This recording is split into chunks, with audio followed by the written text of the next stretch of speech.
Hello,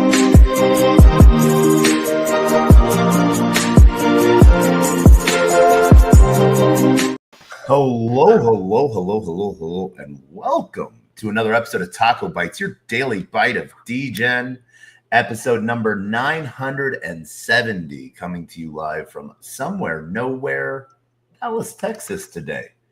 We had just got back from an amazing week at Rare Evo, and one of the things that we finally got to do was corner one of the man, the myth, the legend himself, Mr. Corey. You might know this gentleman from going zub all the freaking time from Honeyland. Honeyland was one of those, it's a grinder, play to earn, but built on Solana that was actually fun. I'm not one for too many idle games, but I got into it really early in support of the Solana ecosystem. I actually still have download beta version 1 on my phone in my phone files.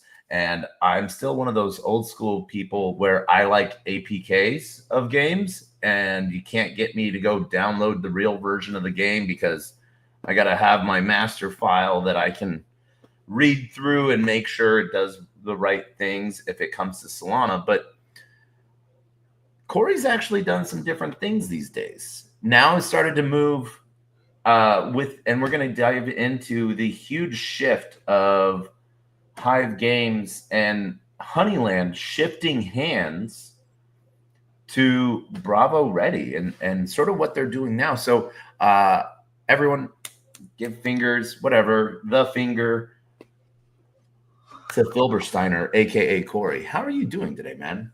Taco, I'm doing great, man. I was cracking up your intro. It says new videos every time I remember. I was cracking up at that. So, yes, every time I remember. And what's really hilarious with that, I have like 900 videos on standby. So we're episode 970 right now, and you've got 900 more on standby.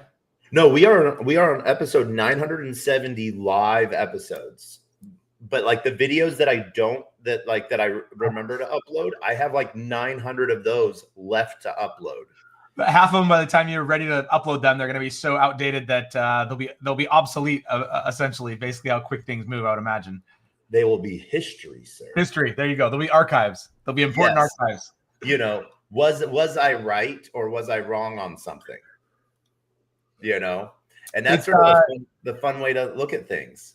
Yeah, you're probably like me, where you're much more interested in creating content than listening to like back content. So you'll never go back to see if you're right. Somebody will remind you when you're wrong, I'm sure. But it'll make it more fun. But it is nice to have an archive or a history. Every now and then I go back and I'm like, what did I say about that? It's funny. We used to have me and Knock used to do that. Not another Web3 gaming show. On like Wednesday nights, we ended up kind of stopping it after a couple months, but we had a ton of fun. But we would always break kind of like early Degen apps and games, but like it was more the Degen side of me than like the Web3 gaming studio builder side of me. And same with Knock, a little bit more the Degen side than kind of the gamer side. And we talked about Pump Fun early, and I remember I don't know what episode it was, and I haven't had the time to go back, but I want to go back for a couple reasons. Number one, I want to see when was it, and like timeline what they were working, like what were the revenues and how big were they. I believe we'll show their Twitter accounts. So we'll get to see how many followers they had at the time, which I think was in like the 15 to 18,000. It wasn't like a nobody account, but it certainly wasn't like Pump Fun as we know it today. Yeah. But more importantly, I know that I was not bullish on it. I was confused by the idea. I was, just kind of uncertain of like, why would this necessarily be the thing that hits? And now I've used this as a lot of inspiration to kind of reverse engineer some of the stuff that we're starting to build, and not only take inspiration from what they've done, but try and kind of fix some of the challenges that they've come across or that the community, would love to see fixed and things like that. And so it's a lot of fun to kind of be in that. But yeah, I don't even know how we started that. Oh yeah, going back to our old content. I wish I could find which episode that was, but I'm not patient enough to listen through them all. No, so it's one of those fun things. I do sometimes go and listen to like old episodes, like episodes pre-100 were just like Twitter Spaces broadcasted. They weren't video, I would use different apps at the time to like record the Twitter space, and then I would turn that into a video, and I'd push that video of the Twitter space, and and it's slowly grown. First, I was doing video just to Twitter. Now we are literally live on LinkedIn, 2 YouTube channels, Twitch, Twitter Space, Rumble, Kick, on-chain via Abstract, on-chain via the Arena, and for shits and giggles, Pumped Up Fun. Live streaming on Pump. Do we have a token to go with this episode or what? Do you pump a 970 token and then we always have a token. We have Crime. I thought of doing that, like a new token for every episode. Yeah. And like just like boop, what is this token? Like, do we tokenize every single episode? That would actually be sort of fucking fun to do, I think. By the way, the obvious answer is yes. And that is the only answer. So I guess how about this? In 30 episodes, on episode 1000, that's what we will start doing. So on episode 1000, we will, because we have, how many tokens do you have on Pump Fund that you've launched? I've probably launched like 3 tokens. I launched I'm going to send you, by the way, in private chat to like archives of history for me. I was doing streaming stuff. One of these is, I think, videos, that YouTube channel was me and my brother. We did like this early tech corner. So we're looking at like 15 years ago. And then Mr. T was like a social experiment that I did where I wanted to like learn about tea and create like a journey. And this is probably 12 years ago. I don't know. So anyways, there's some fun like internet archives. Those are the ones that I do go back and watch just to like really get a sense of like a snapshot of decades ago of who I was. But I've launched, I think, 3 tokens. I launched one just for like to see what launching a token was like. I think I called it the Simon token, and I just remember that old toy where you kind of remember the pattern. I just got a picture of that on Simon. It was the first thing that I thought of. And then I launched a token called Stand With Nick. And when he had the whole thing with like the banana issue on that Magic Eden boat, and we don't know if that was like a manufactured thing or if that was real. I have no idea when they got like kicked off the boat basically. And there was the banana thing, I think. And so I launched a banana token, like the famous NFT banana. I think that Justin Sun owns now, and put like a dog with hat on it and called it Stand With Nick. That didn't catch any traction, obviously. And I think I might have launched one other fun meme token around, but really for me, it's just a fun social experiment to kind of see what's going to work and what's not. I've never been too involved, but yeah, those are my 3 tokens. And then of course, HXD was a real token that we launched, but that was not any sort of a meme token. And that's been the biggest challenge. And, I think opportunity and everything of my life, of my business life is running and managing a token. And Taco, share, I shouldn't say share in like, share in a similar way that you've got a token and you have a massive treasury. You do a lot of stuff with token. You understand all that goes into that as being a really the key product, even with us being, Honeyland, where it was a Web3 game, the product became the token more than the game at some point, which was kind of an interesting turn that I wasn't really expecting getting into it. Yeah, no. We can talk about work tokens all day long. Funny. So I have 4 tokens right now on Pump Fund. I've only ever launched 4 tokens. My first one was I did it like the week that Pump Fund launched, called Taco, and it was like no purpose, just taco, just tacos. Because I was doing it on this, I was like, "Hey, this is what Pump Fun is." This is you said the weekend. What's the date on that? Like, go to that token and find the minting date, because I want to see how early you were. This could be wild, because Pump Fun was live for probably 2 months before it like really caught. I mean, we were in kind of that frothy window where it was about to pump. Once we, no pun intended, right? Like when we kind of talked about it on the show, it wasn't too long later. But I want to see how early you were. All right, here we go. Let's see here. My guess is we talked about it in April or May, and I think Pump Fun was launched in like late February, early March. That's my recollection, but I could be way off also. December, it was about 9 months. So okay, so it wasn't early. Definitely wasn't early, but that is awesome. So, yeah, no. So it was over a year ago. So okay. Yeah, so it was we could go to the ticker. Yeah, that's what I was thinking. Go to the ticker. let's go to the ticker. Let's go old school. Soul scan that biznitch. And there we go. Boom. When was that deployed? We will see exactly. Transactions. Let's go to all transactions. And we can look at the very, very tippy top. Oh, man. So many transactions on this token. It's a runner. It's a runner, baby. No. I had never reached market cap. I think 350K. Not bad. I was on an airplane when it ran. I mean, it fully graduated and everything, right? It's traded on radio. Yeah. I want to get to the last. I mean, good luck. Let's see. There's got to be a better way to do this. There used to be. They got rid of transactions. They got rid of 12,000 transactions on this. Over 12,000 transactions. There we go. What? No, that's keep going. Oh, that's 100. So they won't even give you all the pages. They only index. Yeah. Damn it. That's 8 months ago. So I was Soul Scan sold out when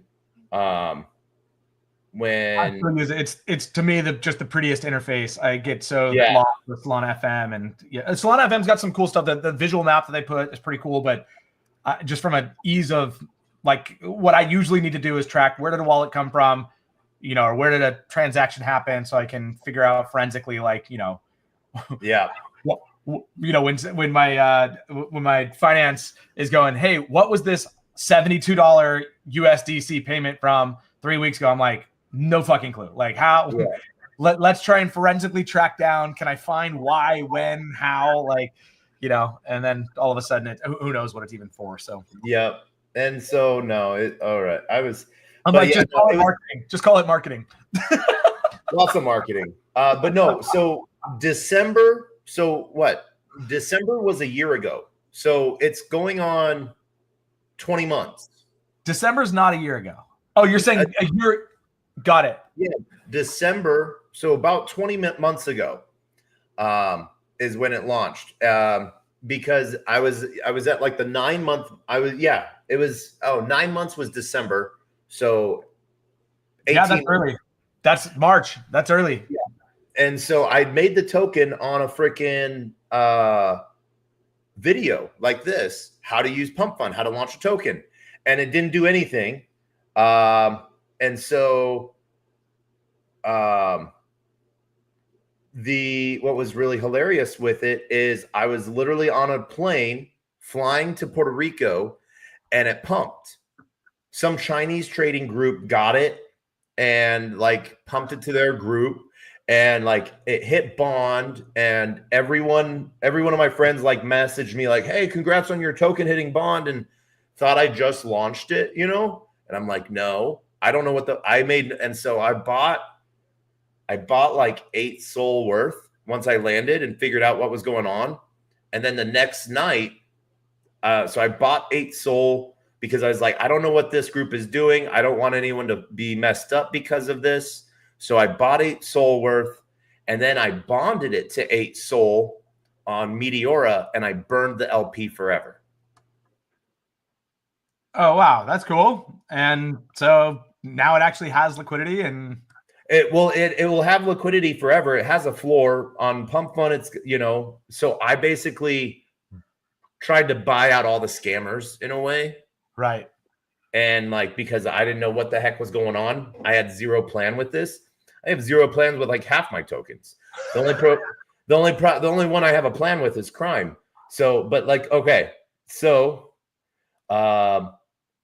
Jasper I made in late December, between Christmas and New Year's after UFD launched. And I was like, Jasper the cat says, don't buy this, only buy UFD. Remember Unicorn Fart Dust? I don't remember that, but I've never been a super trencher. I got in for 6 weeks, probably more as education than anything else. I just wanted to learn what the trenches are going to teach me, and how I get beat up and all that stuff, just so I can understand kind of all sides of it. But that was probably but so that's why I wouldn't know all the meme coins. Okay. Super hip. And then do you remember when Berwick Law started like posting that they were filing suit against Pump Fund? No, I didn't know that. What was that all about? So Berwick Law, like they were trying to like engagement farm and like claim that they were filing like a class action lawsuit against Pump Fund. And so I was harassing them about that. I was like, what? Like, you think because they're making hand over fist money, you can go, someone lost some money on their site that you can go do a class action. And they're like, oh, you didn't even read our complaint. So I was like, you know what? You're right. I haven't. So like on a live stream, I literally read through the entire 46-page complaint, but in the complaint, thrilling live content. Yeah. It was thrilling. And one of the things that it said in there was that there was a burn function within Pump Fund to burn tokens. And I was like, no, there wasn't. But hey, maybe it has to be new tokens. It's a new feature or something like that. So I literally made a test burn. I was like, don't buy this. Testing out Berwick Law claim of burn functions. Literally, as soon as I launched it, it freaking bonded and skyrocketed. And I was like, and so I just burned all the tokens I had. What was the the idea was that you could burn tokens before it bonded, or like, yeah. And but so why would that even matter? Why wouldn't you be able to burn tokens once? You're minting actual tokens, right? I mean, yeah. Well, so the way Berwick had written their complaint was that Pump Fund had written it into the site. And so I was like, I don't remember this. Let's go test this out. They have enough lies. Let's go see if they're lying about this. So I launched that. You literally see it went I bought like 0.1 soul. It turned into like 10 soul. And I was like, God damn it. And I just burned everything that I had. It's probably a different move than most people would have done, but understood. To each their own. That's sort of what I do, man. I know that is the taco way. It's I'm still really confused. I think maybe what they're saying is when before it's bonded, I think when you sell tokens, it's essentially burning those tokens, and then it can just reissue and remint new tokens as there's new buyers. Is that maybe what they're talking about? Because I don't know what would be the issue that you can burn tokens. Like if I buy, why can't I burn them? They were trying to say like there was some sort of function in it that like it was somehow making Pump Fund more susceptible to like being a security or something like that. That they could destroy the supply and reducing it. I don't even remember what Berwick. They had so many lies in it. Yeah, it was just an engagement thing. By the way, we're on. Not only are we on Pump Fund with animations on, you're also on the Infinite Mirror right now. So this is like, I just feel like we need to eat maybe a couple caps of mushrooms and we'll be sailing, baby. Definitely sailing with the spaceman. And I do want to shout out to Dank Mandan, who thinks we're pre-recorded. Ha! You think we have the time to record shit and make it look pretty? No, this is live. But all right, we're gonna get off Pump Fund for a minute. All right, there's that. That was that. But back to Honeyland. Yes, Honeyland, man. I like that game. So I got to correct you. Earlier in the intro, you said Honeyland. Corey was founder of Honeyland, and Honeyland was one of the great games of Solana. Honeyland still is the top mobile game on Solana.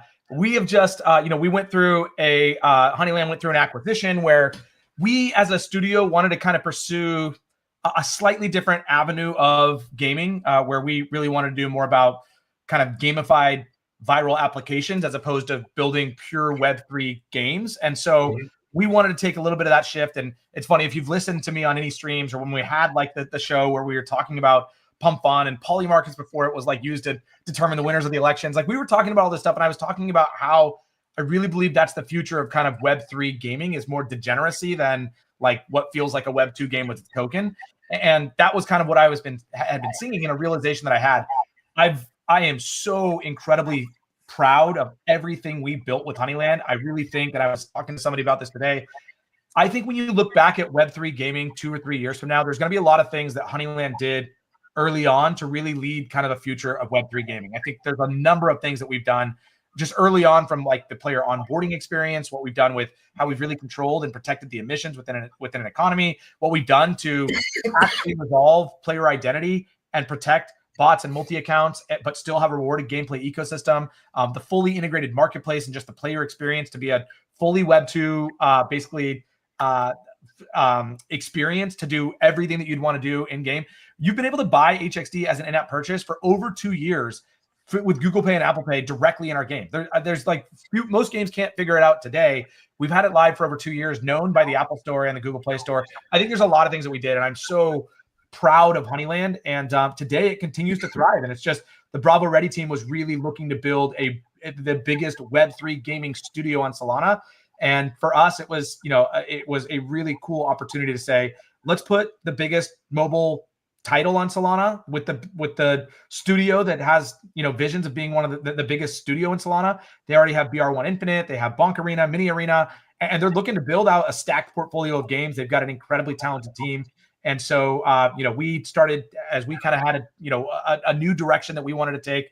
We wanted Honeyland to be in a place that was better off than it was 2 months ago or 3 months ago, when it was still with us. And as we were working towards this acquisition, what was unknown to the community was obviously started to become known to us. And, I really feel like this is 1 + 1 = 3, putting Honeyland with the Bravo Ready studio and all the things that they are already and intending to do to unlock it. And so I am so proud to be a part of the story of Honeyland. And I am so just excited to be a part of the community now, and obviously still serving as an advisor role, and, have my hands in supporting the leadership team at Bravo Ready. But it is their, it is their game and their project and their community and their direction and vision now. And it's really exciting to kind of see that unfold outside of Hexagon Studios as we kind of, shift to building different things. So, and so one of the things you touched on, like what you figured out early on was Google Play Store purchases of a token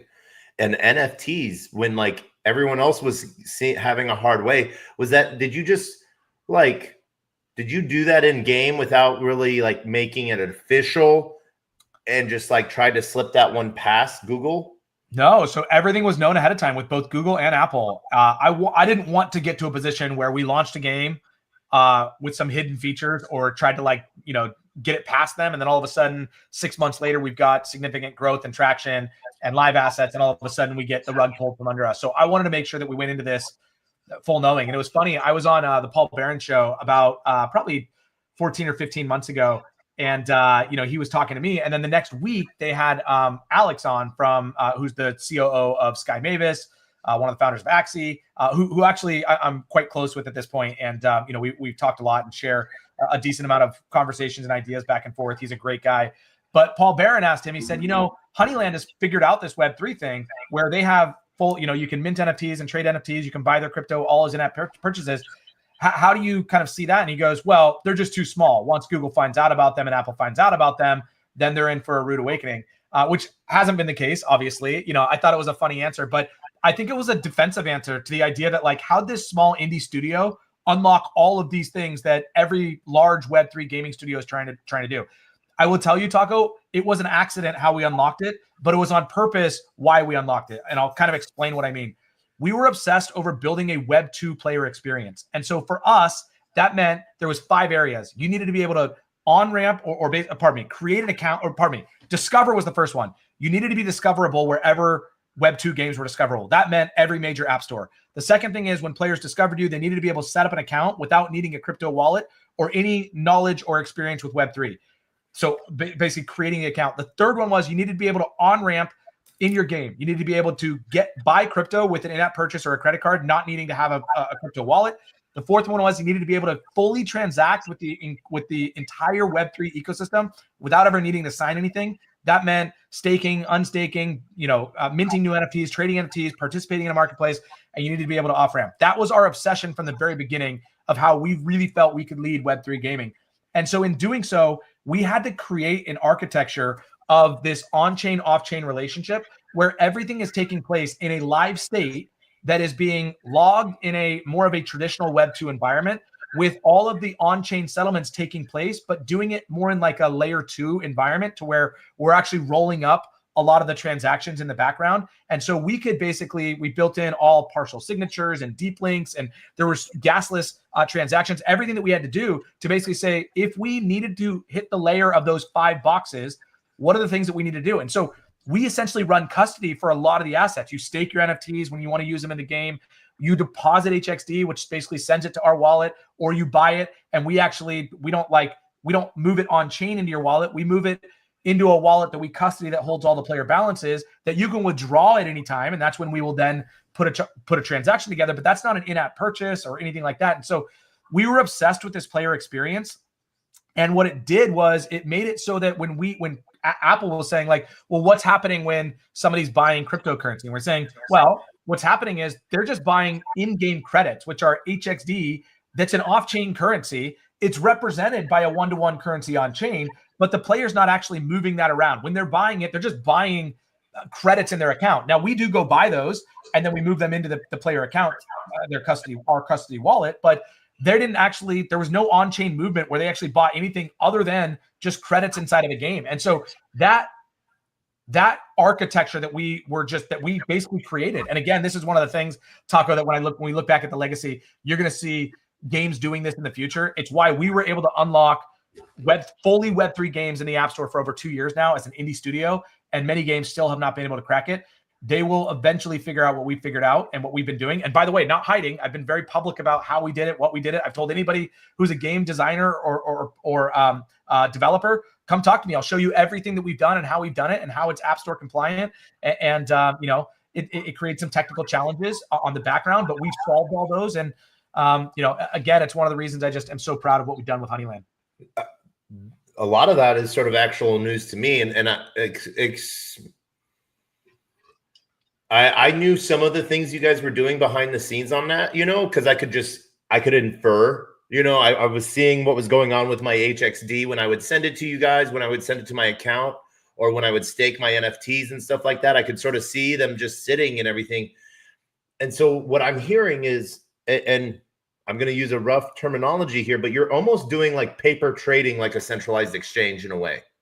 Yeah, so very, very much. Instant finality of like transactions in games, because you're just moving paper numbers around, but you have your accounting system like any game. And then if I wanted to take self-custody of those assets, they're there. So you're like unstake, withdraw. Yeah, you have access at any given time to unstake or withdraw all those assets. But as you're playing the game, because they're essentially living in our custody, when you come back from a mission in Honeyland and you earn 5 HXD, I don't need to put that on chain in your wallet. I just need to put that in your account and then make sure those tokens move into the player custody wallet. And so you're never actually moving tokens around. One of the hugest accomplishments that we did was our in-game marketplace. And you know how cool this is, but basically this is a very similar situation. And so we had to work with Magic Eden. We're the only project, to my knowledge, still to this day, that allows players to list their NFTs in our own native currency, which is HXD. And so if you go to Honeyland collections on Magic Eden right now, you'll see about half of the assets listed in HXD and the other half listed in Sol, unlike every other collection, which you can only list or buy in Sol. And so it gives a real utility to our token. But what's happening is we now can, from inside of our mobile app, you can list an asset that's in your wallet. And what we'll do then is we send it to the Magic Eden smart contract. We list it on your behalf. And then if it sells, we will put the HXD in your account. Basically, that moves on chain. That goes directly into your wallet. But the buying experience is the really unique thing, which is that I can, from in the game, I can have 1,000 HXD in my in-game account. I can buy a B for 500 HXD. 500 HXD gets deducted from my account. That's an off-chain asset or action. But then we take HXD from a wallet that we have that's like our marketplace wallet. We actually go buy that on Magic Eden. We take the NFT over, and then we airdrop the NFT directly into your account. It all happens within about 30 seconds. And so you're doing this entirely off. And then I have to, and then I have to, it shows up in my wallet. I have to stake it, put it in the game. And what's really cool is I don't have to be in the game. I can go to Magic Eden and buy. That's correct. Directly. And so like that, because it's what people have put up for sale and stuff like that. And so, yeah. So when you list from in the game, if you're in the app, you just go, okay, I have this B.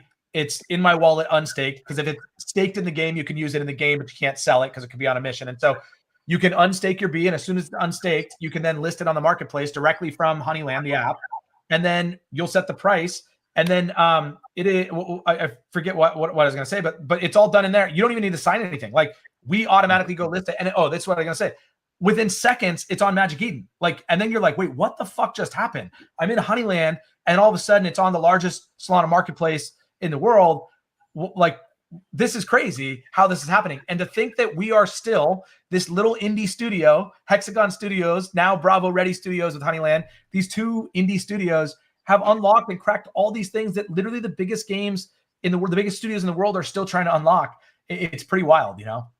It is sort of awesome what a cracked team can do, because like one of my favorite teams that we're sort of part of and we do some work with, Venice, a private AI company, like four or five deep people in the last year, over a year that since they launched, countless different models. Now they just launched today as an app store. They used to be a progressive web app, you know. Now they're an actual app in like both the Apple and Google Play Store. And so it's really awesome to see Web3 projects sort of move ahead. Like we saw that with Zora. We've seen Pump Fun, we've seen Vector do it and stuff like that. But these and you know, Polymarket, but seeing like actual apps that are using a utility token in the background, and gaming apps are, HXD is a utility token. It's an in-game asset for the game. And so I think like that's just one of those really freaking cool things to see. And so hats off, sir. Hats off. It's been fun. And again, I'm not a technical resource, so I want to, give the credit where the credit's due. You know, I think from a visionary standpoint, I think I really challenged our development team to build things the way they needed to be built. And there was a lot of challenges and problems we needed to solve to do that, or they needed to solve to do that. But, I think that we did it in a really, really collaborative way, that they solved some of the toughest challenges. And I think together we had to kind of create really creative solutions that they were able to technically implement. And I'm proud of that. I'm really, really proud of it. And when you pop the hood of Honeyland, there's a lot of just badass stuff that we've been able to do. And a lot of it goes unnoticed. That's fine. It doesn't need to, in fact, going unnoticed is almost a good thing. It's when you have glitches and bugs and errors is when things get noticed. And so the technology working really well in the background is, I think, a really cool thing. I can tell you that for the last 18 months, I haven't really had to worry about doing a live stream of Honeyland and worrying that, like, what's going to happen. I hope this goes well. Live demos are always the most challenging things, especially with Web3. It's getting better now. There's so much cool just infrastructure, or tools within the ecosystem to kind of leverage. The tools are just getting so good that it's becoming a much better user experience in general. We're having to put up with a lot less friction, but I think that I'm proud of what we were able to build with Honeyland, and I'm again equally as excited about the future and kind of this next chapter of Honeyland to see what Evan and the team do with Bravo Ready. I think it's in good hands with Evan and the whole team. For sure.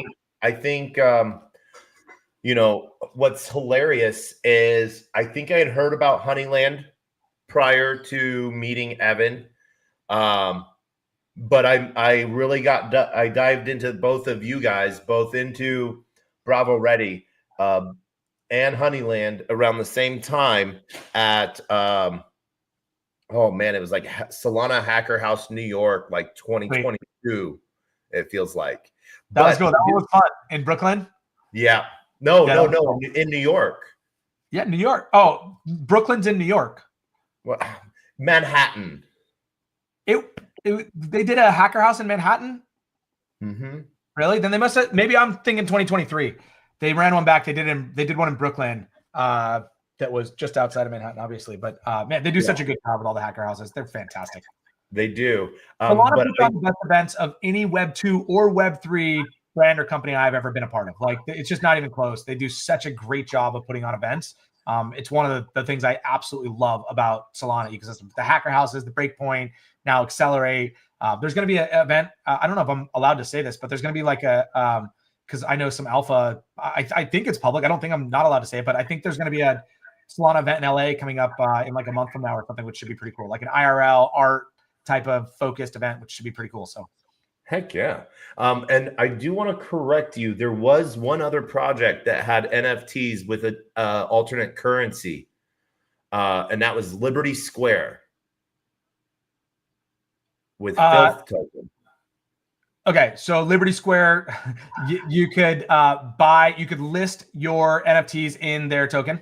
In Filth for a while. Yeah, they did it for, I don't know if they did it for a window. You could mint, and then you could list and buy them in Filth. That's cool. There was, I can tell you that it wasn't done before us because the piping to do SPLs that weren't Solana USDC were built by us. So no, I'm not saying that they were. I'm saying that there was another project. No. That's awesome. It is cool that there. Like I said, I think we were the only one. Certainly the only one that's got it integrated like fully into a game. I shouldn't even say certainly at this point.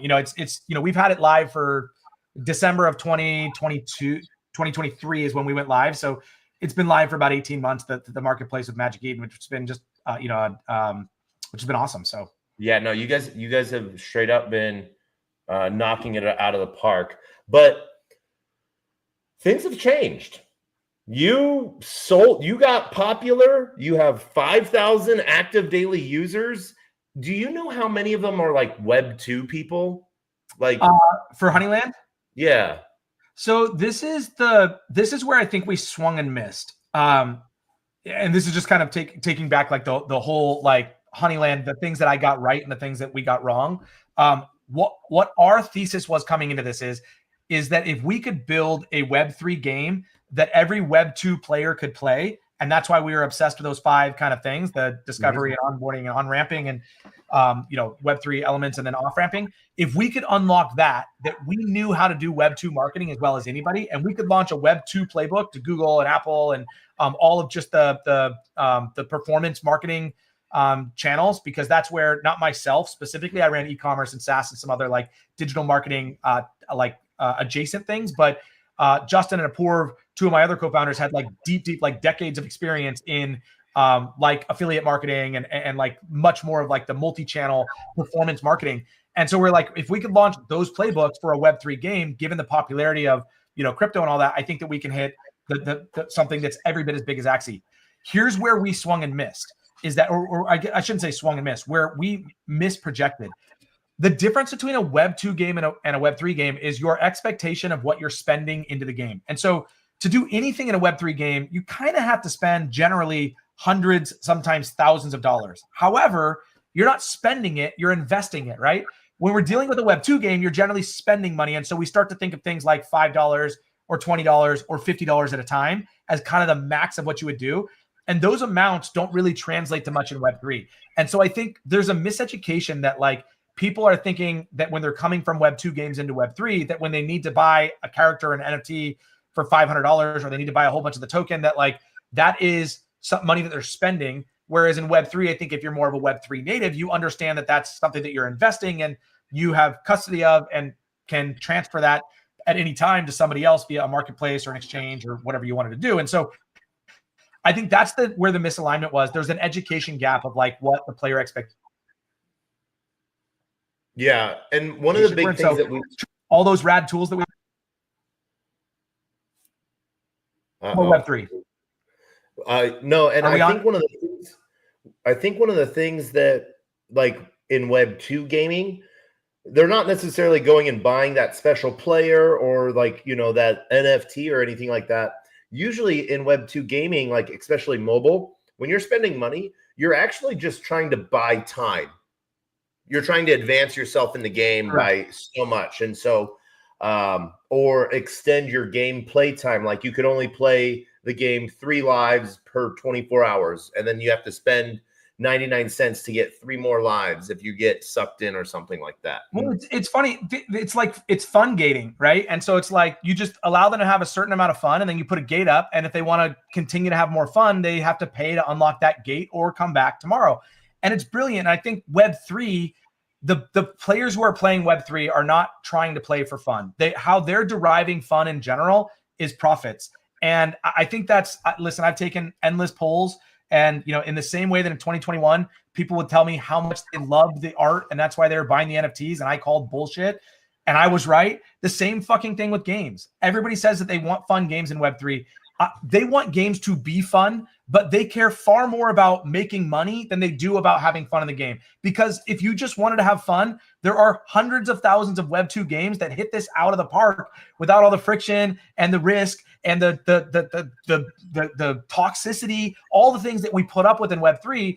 At an opportunity to have profits, we disguise with games. And this is where, for me, this new direction is great. Let's just actually hit to the core of that, and let's go build gamified viral experiences around Web3 applications that people are already using. And so now we're not trying to convince you to play something, convince you that it's fun, and then try and see if you'll pay us. We're going to convince you, we're going to take something that you're already doing and make it more fun and take a little bit of money just to provide the service of the platform. And so I think it's a different model for us that I'm really excited about. And the shipping cycles are going to be so much quicker. It's a lot more, platforms are about launching features for it. Games just keep getting bigger and bigger. And, it requires more and more management. And so I think, the platforms then thinking more about like hyper casual, like mini Degen games is a lot of fun for me to think about, and be able to ship things in, 4 to 8 weeks is kind of fun. Yeah, no. And you guys, there's a lot there. So I think if anything, you might have missed the mark in comparison to Axie. And this is where Axie sort of looked at that from a different perspective. This is why I never really liked Axie's terminology pieces. They had master scholar roles, and you don't necessarily have that. I can't go lease my bees out, now. So one of the things that we talked about, and one of the things that we have partially designed, and something that I think, the Bravo Ready team is thinking about, but is the idea of what for marketing purposes, we'll call AI agents that you could rent inside of the game that essentially become your scholars, right? And so the thing that I hate most about a scholar and guild relationship, and people early on were asking me again and again, why don't you go reach out to the biggest guilds? And I said, because it puts 2 extractors, one that's really rich and one that has infinite money and one that has infinite time, but they're both just trying to extract, and it empowers them in our ecosystem. It's just not healthy. It's not sustainable. You need people who are playing the game to play the game, not just playing to extract. And so I love this idea that we could basically provide scholars to the whales or to the players, right? And so you could come and basically rent, or maybe have to do certain gameplay to unlock an AI agent, and then you would feed that AI agent with HXD for it to go out and do missions for you. And for somebody like me who, I maybe send my bees out once a day, twice a day on good days, but I just have a lot of things that I'm doing. My bees are sitting idle so much of the time. And if I could say, hey, instead of making 100% of 10 HXD every day, if I could make 50% of 50 HXD per day, that would be much better. And then the other 50% is just going right back into the treasury, where it's treasury controlled and get recycled back into player rewards. And so it removes that second extractor, the one with all the time, gets removed from the situation, and it now empowers the player with money, but does it in a way that I think is really, really healthy. And so that was kind of my vision. It was one of the big challenges for Axie, but it was the thing that it was the cause of their growth and downfall at the same time. Yep. No, and that was, I had friends that ran farms and everything like that, and did a lot of those different things. So it was a very interesting time to see and watch that. It was interesting to see how SLP, and grew, and then their second token, and then their third token grow, from Axie to SLP to, I forget the name of their third token after the hack. AXS. Yeah. And so, and Ronin still, even after suffering a huge Lazarus hack, on their bridge, survived because like so many people were invested in this cycle, and it's rather interesting to see. But I do like that idea of it does turn into an infinite loop inside the game in a way, and so there's some cool stuff there. But you would hear complaining from other people who say like, hey, I actually want to run my bees 24 hours a day, and I don't want to be competing against AI agents, which are just bots in the game. Yeah. Like what? Like why is this working out this way? Again, I think if you put the right mechanics in place, where that player who's earning 50 HXD, 25% of that is going to the player, and 25% is going. Let's say 50% of that gets. I would do the same thing probably that I did with breeding, which is 50% goes to treasury, 25% gets recycled back into future player rewards, and 25% gets burned. And so now you have kind of a 50-50 split of something that's good for the players and good for the treasury. But at the end of the day, it's less sell pressure. Like if all 50 of that is being earned by players that aren't, and none of them are robots or bots or the treasury that's kind of earning on your behalf, then that just creates more, it creates less scarcity and demand for the token. And so I think it's healthy all the way around. I think it'd be a great treasury sync. I think that it's a great burn mechanic. I think it's a great incentive for somebody to have and continue to accumulate a lot of bees, which I think reduces the marketplace sell pressure and increases the buy pressure. I think that it does so many healthy mechanics when you can actually do that. And the fact that it's a fixed supply of emissions every single day, whether you have 3,000 players or 30,000 players, there's a fixed emission. And so that is what creates scarcity, which is a key factor in creating demand and value, which is how a token increases in price. I look back and so many of the core principles that I was convicted on 3 years ago when we were, like really getting into starting to build the tokenomics and the economy. I still think I was directionally so right. We just need, it's really difficult. 5,000 players is a lot of daily active players for a Web3 game, but it's not a lot for an actual economy. Like we're trying to run it at some point, the HXD token was, had a, over $100 million market cap, forget fully diluted, like had over $100 million market cap. Like that's just tough to sustain with 5,000 players. You just, and so like to justify that market cap, we would have needed a lot more players. And then momentum becomes your biggest, ally and asset at the right, and wrong time. But at the end of the day, the game kept getting better and better, but the token was slipping, and the token became the product. And so no matter how good the game kept getting, the challenge became, how do we fix the token? And, we weren't sure if the game was the path to fix the token, or if the token's the fact or if the token's the path to fix the token, or, and so there was just a lot of, and I still don't know the answer to that. I think it's a challenge, but at the end of the day, it's going to be very difficult for any Web3 game to survive with any sort of a reasonable market cap, or, people who have the expectations I think they have with Honeyland, given just kind of the quality of the actual product and project and team and everything behind it. I think there's an expectation that we are much bigger than an indie studio and have, expectations to build a market cap much bigger than that. And we did too, by the way. I'm not saying that's an unreasonable expectation, but it just becomes very difficult if the indie studio can't compete with the marketing budgets and, that some of the larger studios have. And unfortunately, they always say in Web3 gaming, the most bearish thing you can do is launch a game. We launched early, and I still look at some of the biggest projects that are sticking around, the most well-funded ones. They're the ones that haven't launched a game yet. And, I don't need to name names, but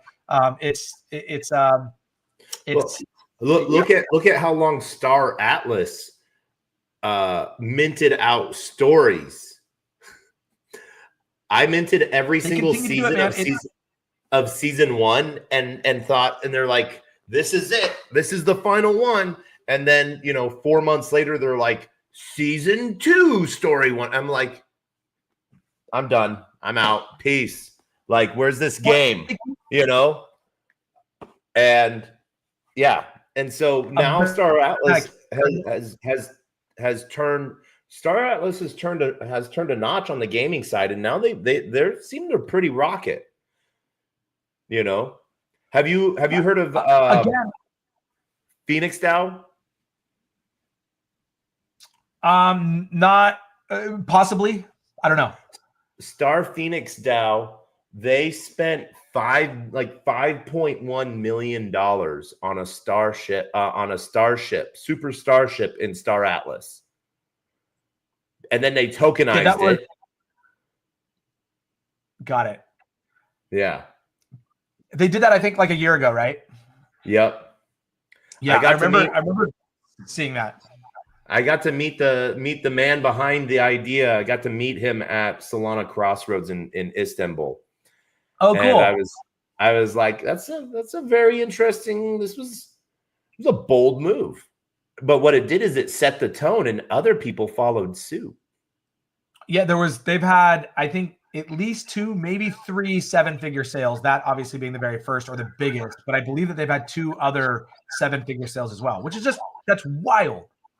Yeah, for computer code. Yeah. So, and again, Star Atlas is, like I was saying, they put out beautiful cinematic trailers. They know how to give, these town halls of all these things where they're building mobile apps, and they've got the, your agents that you can train, and you've got the fitness app, and you've got the Sage Labs, and you've got the racing game, and you've got, all of this building up to a Space Explorer. And there's just this vision that's so big that, I think a lot of people go, well, if it hits, this could be the next Axie, right? And so I think you continue to get people pumping in and wanting to invest early. And again, if you ship that game, when that game goes live, within 4 or 5 months, you'll know if that's going to hit or not. You can see this happening with Off the Grid right now, where it's a ton of hype, and then and I don't know exactly where they are, but it doesn't seem like Off the Grid is saving Web3 gaming yet. If you ask me, Off the Grid is fun, but I think one of the coolest features of Off the Grid that they did is they made a mobile app as well that you can do like player notifications with friends, and like I get notifications that friends are playing and stuff like that. Go hop in now. I think that's sort of cool. It removes Discord, and anything that removes Discord is a thumbs up in my book. Yeah, we actually, with Honeyland, we started moving towards Medium is like our main form of communication, and we'll announce that there's a new Medium post in Discord and on Twitter and in-game application. But we were like, let's just move to a much more Web 2 friendly form of communication and commenting. And if we wanted to go get Web 2 players, that's kind of where we where we saw ourselves heading. But yeah, I'm with you. I try and spend as little time as possible in Discord. Yeah, no, and so all of this long history comes to Corey sold out. Yeah, big time. I got rich. I sold out my community, and I'm dumping all of my tokens. And you're dumping all your tokens into this newest project called LastMint. Yes. Like, have you not heard of Take Profit, man? Like, take profit. Don't like chase one thing. No. No. But no. So okay, let's set the tone correctly. You needed to figure out how to get Honeyland to the next stage, and this is the hardest thing for a founder sometimes. And a founding team, realizing that it might not be you that can get it to the next stage. And you guys sort of saw what Bravo Studios, Bravo Ready 1. And some of the other games that they're coming out with, you saw what they were doing, and you were like, hey, Evan, you got a moment? It kind of did actually go down that way. I can rewind a little bit earlier and just say, we had raised about $4 million today. We had some NFT sales. We had generated some revenue. So let's call it somewhere between 5 and 6 million that we had kind of access to over the first 3.5 years of getting Honeyland to where it is today. And, we, over that time, I think did a lot with it. And we spent kind of the first 5 million to go out and raise the next 5 million and be able to now use that to scale Honeyland. And so I went on a fundraising trail through basically the second half of last year. And there was just not a lot of people investing in Web3 gaming to begin with. But we actually did get quite a bit of interest. And, that kind of kept us going. And we thought a lot of things were going to come together. And then slowly things started falling apart on the fundraise. And I said, we've still put 5 million into this game. And if we have an inability to fundraise, we need to start getting creative and looking at other options, other ways to generate revenues. We could look at joint ventureships or partnerships. We could look at, and started to go down those roads. And, I had a lot of really cool ways and ideas that we could almost like leverage big projects that had access to huge communities, but didn't have any sort of a questing or gamified reward system. And that we could say, hey, what if we turned Honeyland and turned this tech into something that you could use as your own very like fully integrated, built out questing and reward system, like for you. And, you know, talk about like, I'll just throw a name out there. OpenSea was somebody that we had, you know, conversations with, and saying like, if you have this XP system, you could use this in a game where we, you know, kind of build something for you. And so that was one idea. I talked to a couple meme coin launch pads, you know, went after that and kind of said, hey, listen, what if you could basically take a percentage of like anything that was launched on, let's say like Launch Lab through Radium, like a percentage of token could actually go as in-game rewards into Honeyland. And so it can bring instant holders, awareness, amplification, all of that, and can bring a whole bunch of players into Honeyland, and we can skin this and build this in a way that's really fun. And so, you know, went down a lot of roads like that to see if, was there something creative that could be this, like this boost? You'll appreciate this, Taco. Internally, we were kind of figuring out, like, we were Mario with a mushroom, like we were big Mario, and we needed to go get a flower, right? And I think if we got a flower that we could really start dominating, and that a flower and a big Mario are just two individual elements, but put together create this kind of superpower. And that's what we were ultimately trying to get. And so whether it was fundraising or whether it was some sort of a joint ventureship or partnership, and we just could never really get across the finish line as close as we got on so many of these things. And I'll be able to fully tell the story of how close we got and some of the things. And Taco, I saw you out at ETH Denver. That was in March of this last year, I believe, or February of this last year. And, you know, you knew, you know, you had made some intros to me and a lot of stuff you kind of, and then eventually I said, you know, guys, if we are, you know, if that's kind of where we sit, how do we take Honeyland and now put this into the hands of somebody who has the resources to do this? If we can't find the resources ourselves, if there's somebody else who has the resources that could take this on. And so I've known Evan for a long time. They were our very first friends in the space. I remember when Justin and Brendan, two of my co-founders, went to the Hacker House in Miami, which was right around the same time as our Basil. This was back in 2022. And they're like, we met the coolest guys, these guys, Evan and Ryan, it was a couple of the guys, John and Evan that they met. They thought the name was Ryan because of Ryan Ever. Anyways, met those guys. They're like, they're so cool. And they told me about the game, and I was like, the game's awesome. I got on a couple spaces with Evan, and I was just blown away. Like, there's very few people that I would be on a space with and be like intimidated by or impressed by, or like just wanted to listen. And I just wanted to listen to him. He was so fun to listen to talk, and I love the way he thought about things. I still to this day feel like the pay to spawn, kill to earn is one of the greatest taglines and uses of Web3 gaming that we've seen today. As simple as it is, I think it's one of the like best utilities of it. And so, but I also knew that they had big ambitions. I know that Evan has had several successful acquisitions in the past, one of them to a publicly traded company. And so he knows how to build and scale and grow a business. And that is very much in conversations I've had with him, his vision for Bravo Ready Studio. And so I literally did reach out to him. I said, hey, Ev, I want to catch up with you. I got a crazy idea I want to run by you. And so we got on a call, and I just said, hey, you know, I kind of explained where I think Honeyland is and all the opportunity it has and upward mobility, and you know, that they had the resources to put in. And he, you know, I kind of did a resource check, and he said, yeah, let's kind of start figuring out where we need to go. And then from there, it was for me, I said, cool. The thing that I care most about is that I'm aligned with the every person who's believed in Honeyland to this point, and that my success in this acquisition is not, you know, $1 million paycheck and I walk away and everybody thinks that I got fat and happy and sold out and all this stuff. What I want to do is I want to make sure that Honeyland is in the best possible position to succeed.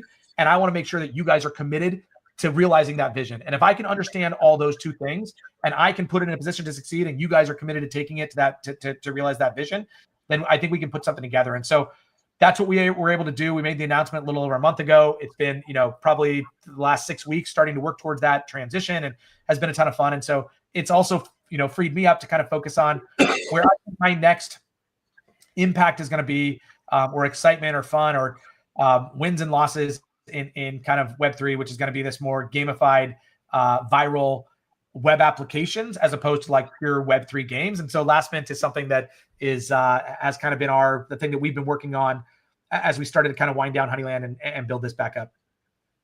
And I love your tagline too. You know, go mint something dumb, might get rich.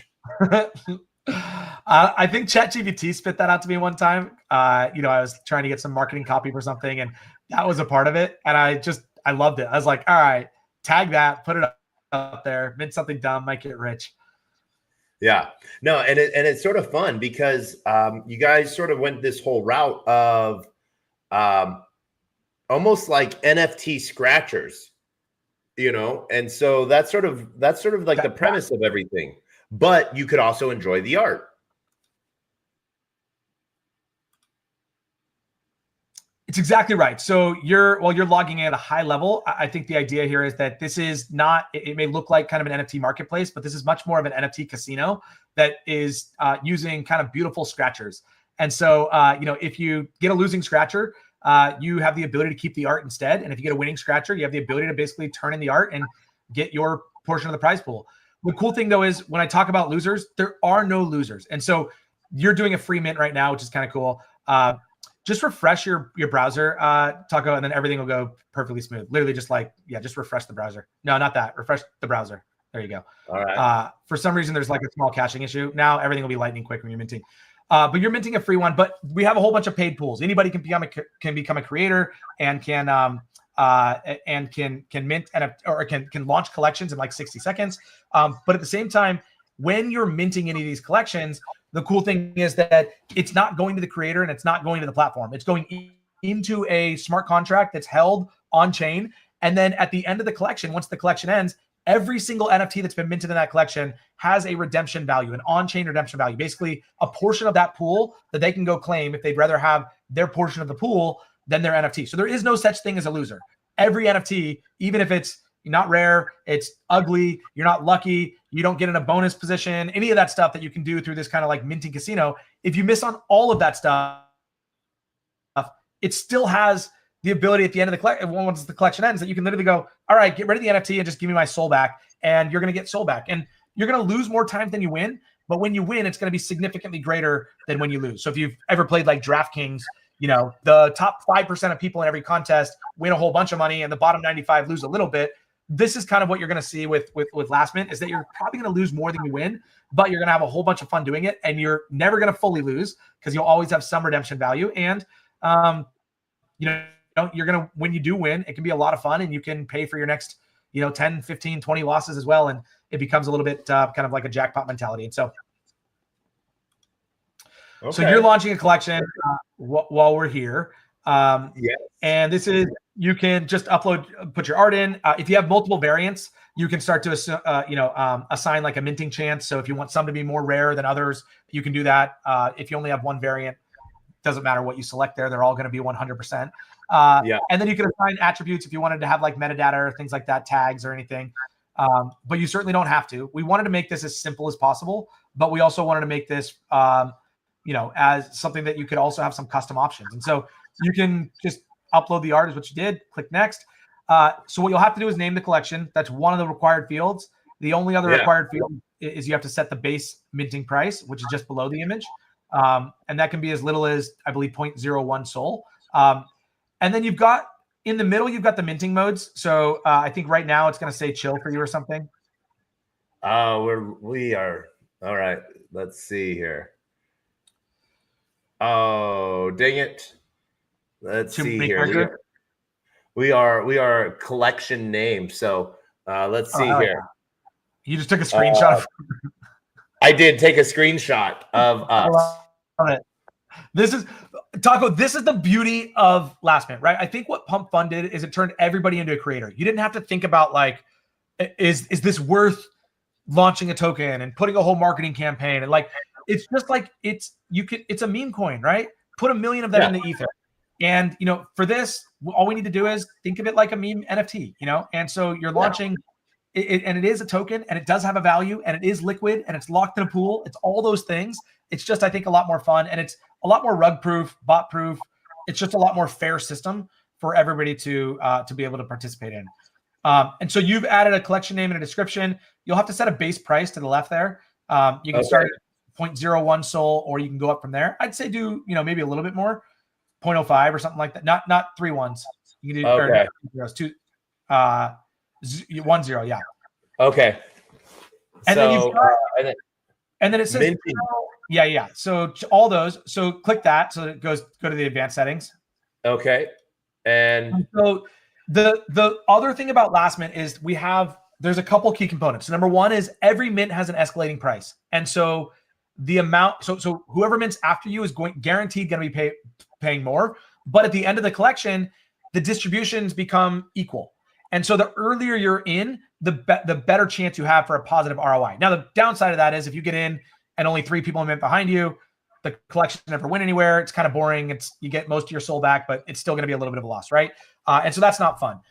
So you've got a price increase is that top thing. The second thing is we have what we call bonus positions, right? And so this is if you're the very last person to mint, or if you are one of the what we call the runner-ups, which are, and you can select how many runner-up positions there are, Taco, as you're creating this collection. So you can choose what's the percentage that the last minter is going to get of the total pool. Remember I said everything gets locked on chain. And so if it ends up being 5 soul, you can say they get as little as 1% or as much as 10%, right? And so if there's 5 soul in the pool, they can get a half a soul just by being as a bonus, just by being the last minter. And then you have runner-ups where you can say, hey, if you're not the very last, but you're a couple before it, how many positions do we want to count as runner-ups, and what do we want them to get? And then the final thing is that there's what we call a reset timer. And so it is not a timer for the collection. It is a reset timer. So this is more like the deal dash mechanic where you're going to put a timer that every time somebody mints, it resets back to that timer. Now, over time, if these collections become too long, that reset timer will automatically start to decrease so that we don't have collections that just run forever. But what you can do, Taco, is you can either select those pre-minted modes, those YOLOs or chills or spicy or whatever, or you can come use the advanced and you can custom set every single one of those, plug in your socials, agree to the terms of service at the bottom, and then your collection's live. Like it's that simple to launch collections. And we took 3 minutes here to do it because we're like explaining everything. And I promise you, I could launch a collection in 15 seconds. Like, it is. That is one of the things that like just going slow. I don't think you'll have the ability to do that, but the website field is going to be. Okay. I'll put my work website because I always wait. I don't think it's going to let you put a website in. What is what I'm saying? I don't think it's going to let you put a website in. Oh, I can't put a website in? Try it. Let's see. So it's a security measure more than anything, right? So okay.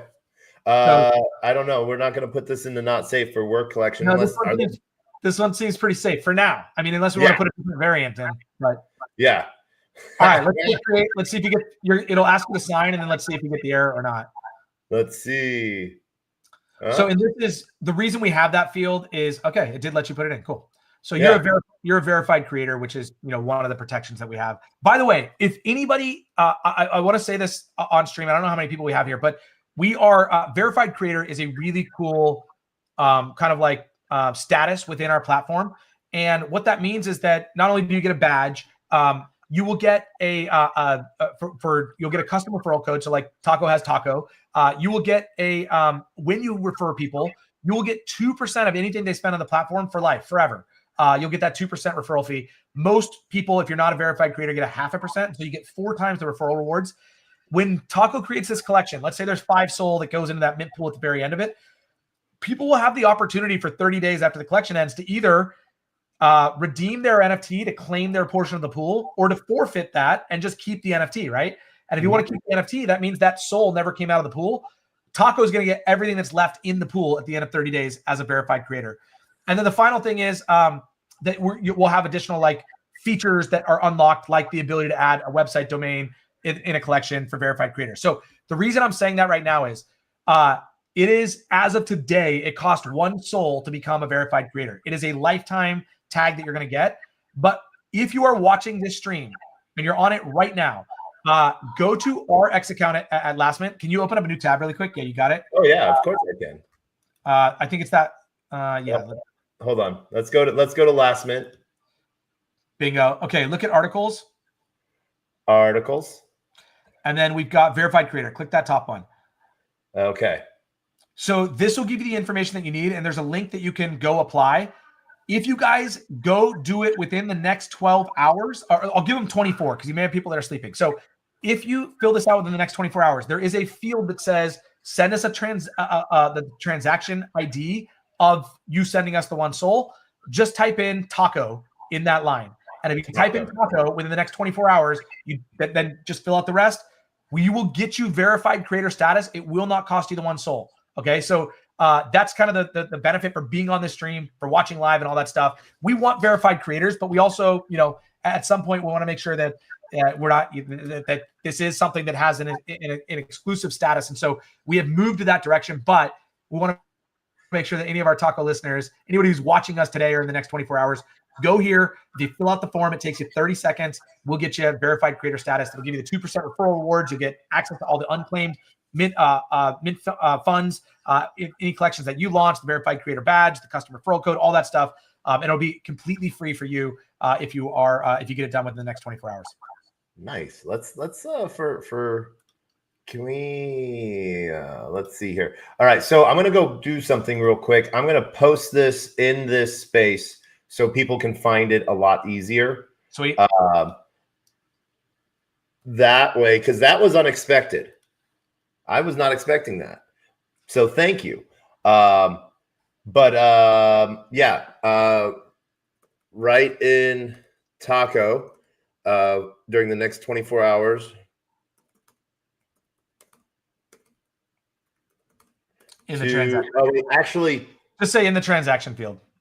No. Right in the secret word from the stream during the next 24 hours, given during the show. Beautiful. To get a free verified creator badge. There you go. Cool. And remember, so it's going to ask you, I think the first question is what's your wallet? And the second, so that we know what your account is. And then the second one is send us the transaction ID. In the transaction ID, just, here you go. This will be perfect. Yeah, it's super simple. What's your wallet address? And paste the transaction ID. So right there you can put Taco. And then vanity code. And then, heck yeah. How do you plan to use it? But that's actually one of those good things that what was it? Not Foxy Swap, but like Foxy Mint or something like that. Fox Federation, they have the really cool thing where I can go put 1,000 HXD up for auction, right? I might get 1,500 HXD, but someone might buy it for 100 HXD.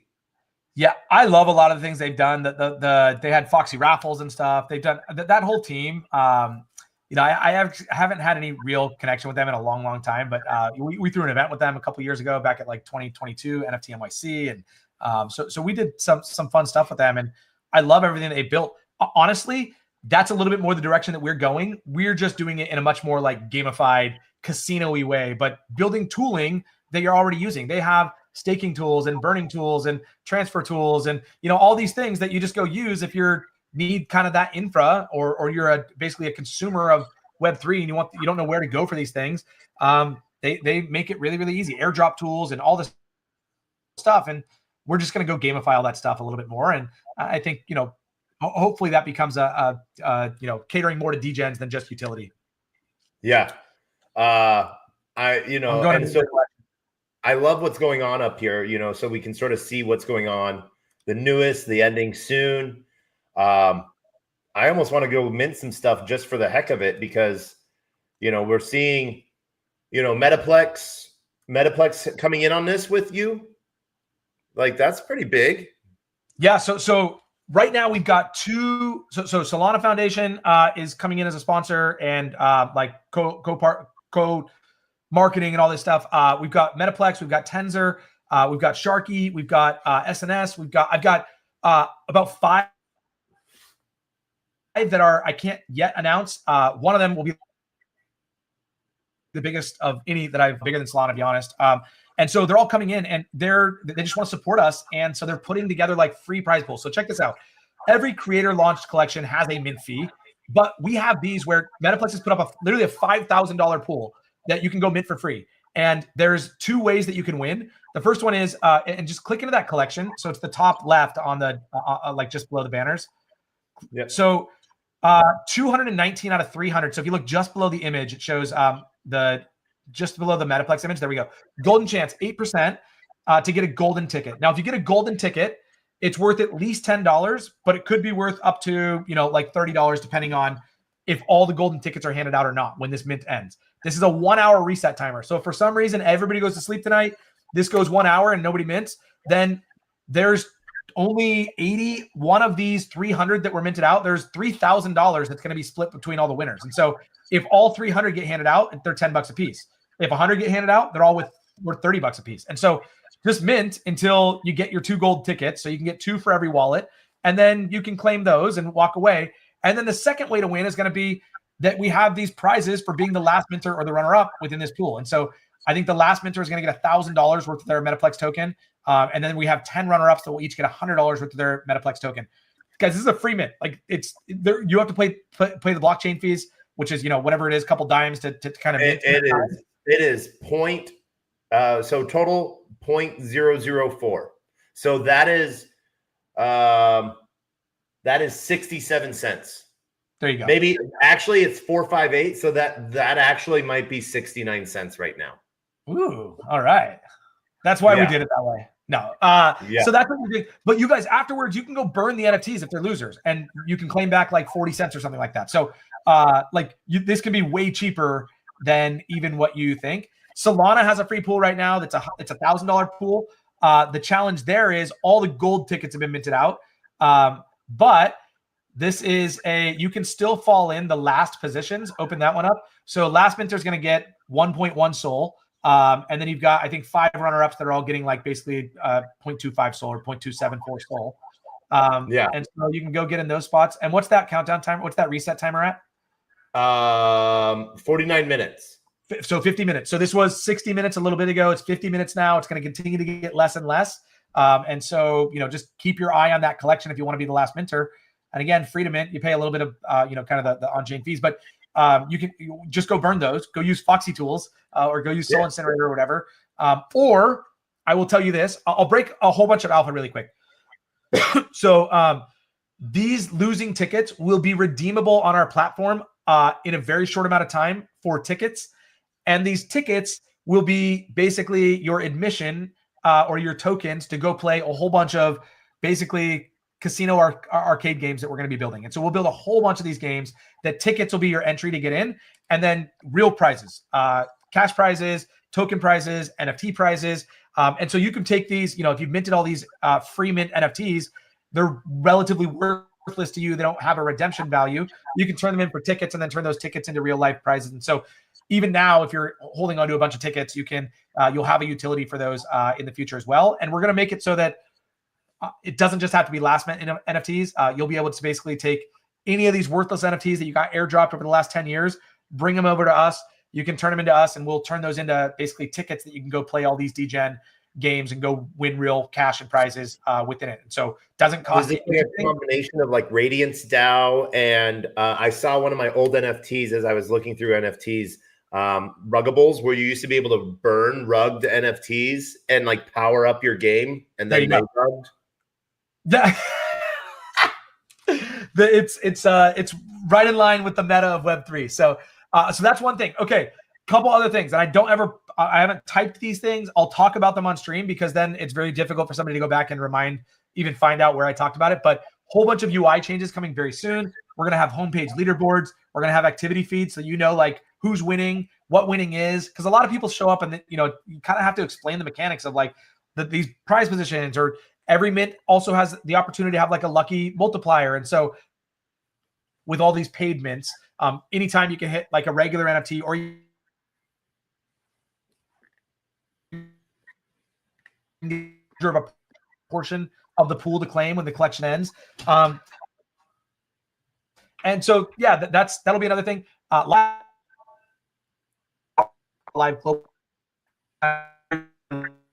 launch it, see how it goes, and one punch in the face with a whole bunch of idiots posting dick pics and ads.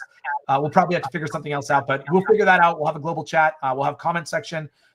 We are, let's see, what's the SPL tokens. So in a relatively shorter amount of time, right now you have collections that you can launch in Sol. That's the only, when you launch a collection, it's the only currency that you have the ability to launch in.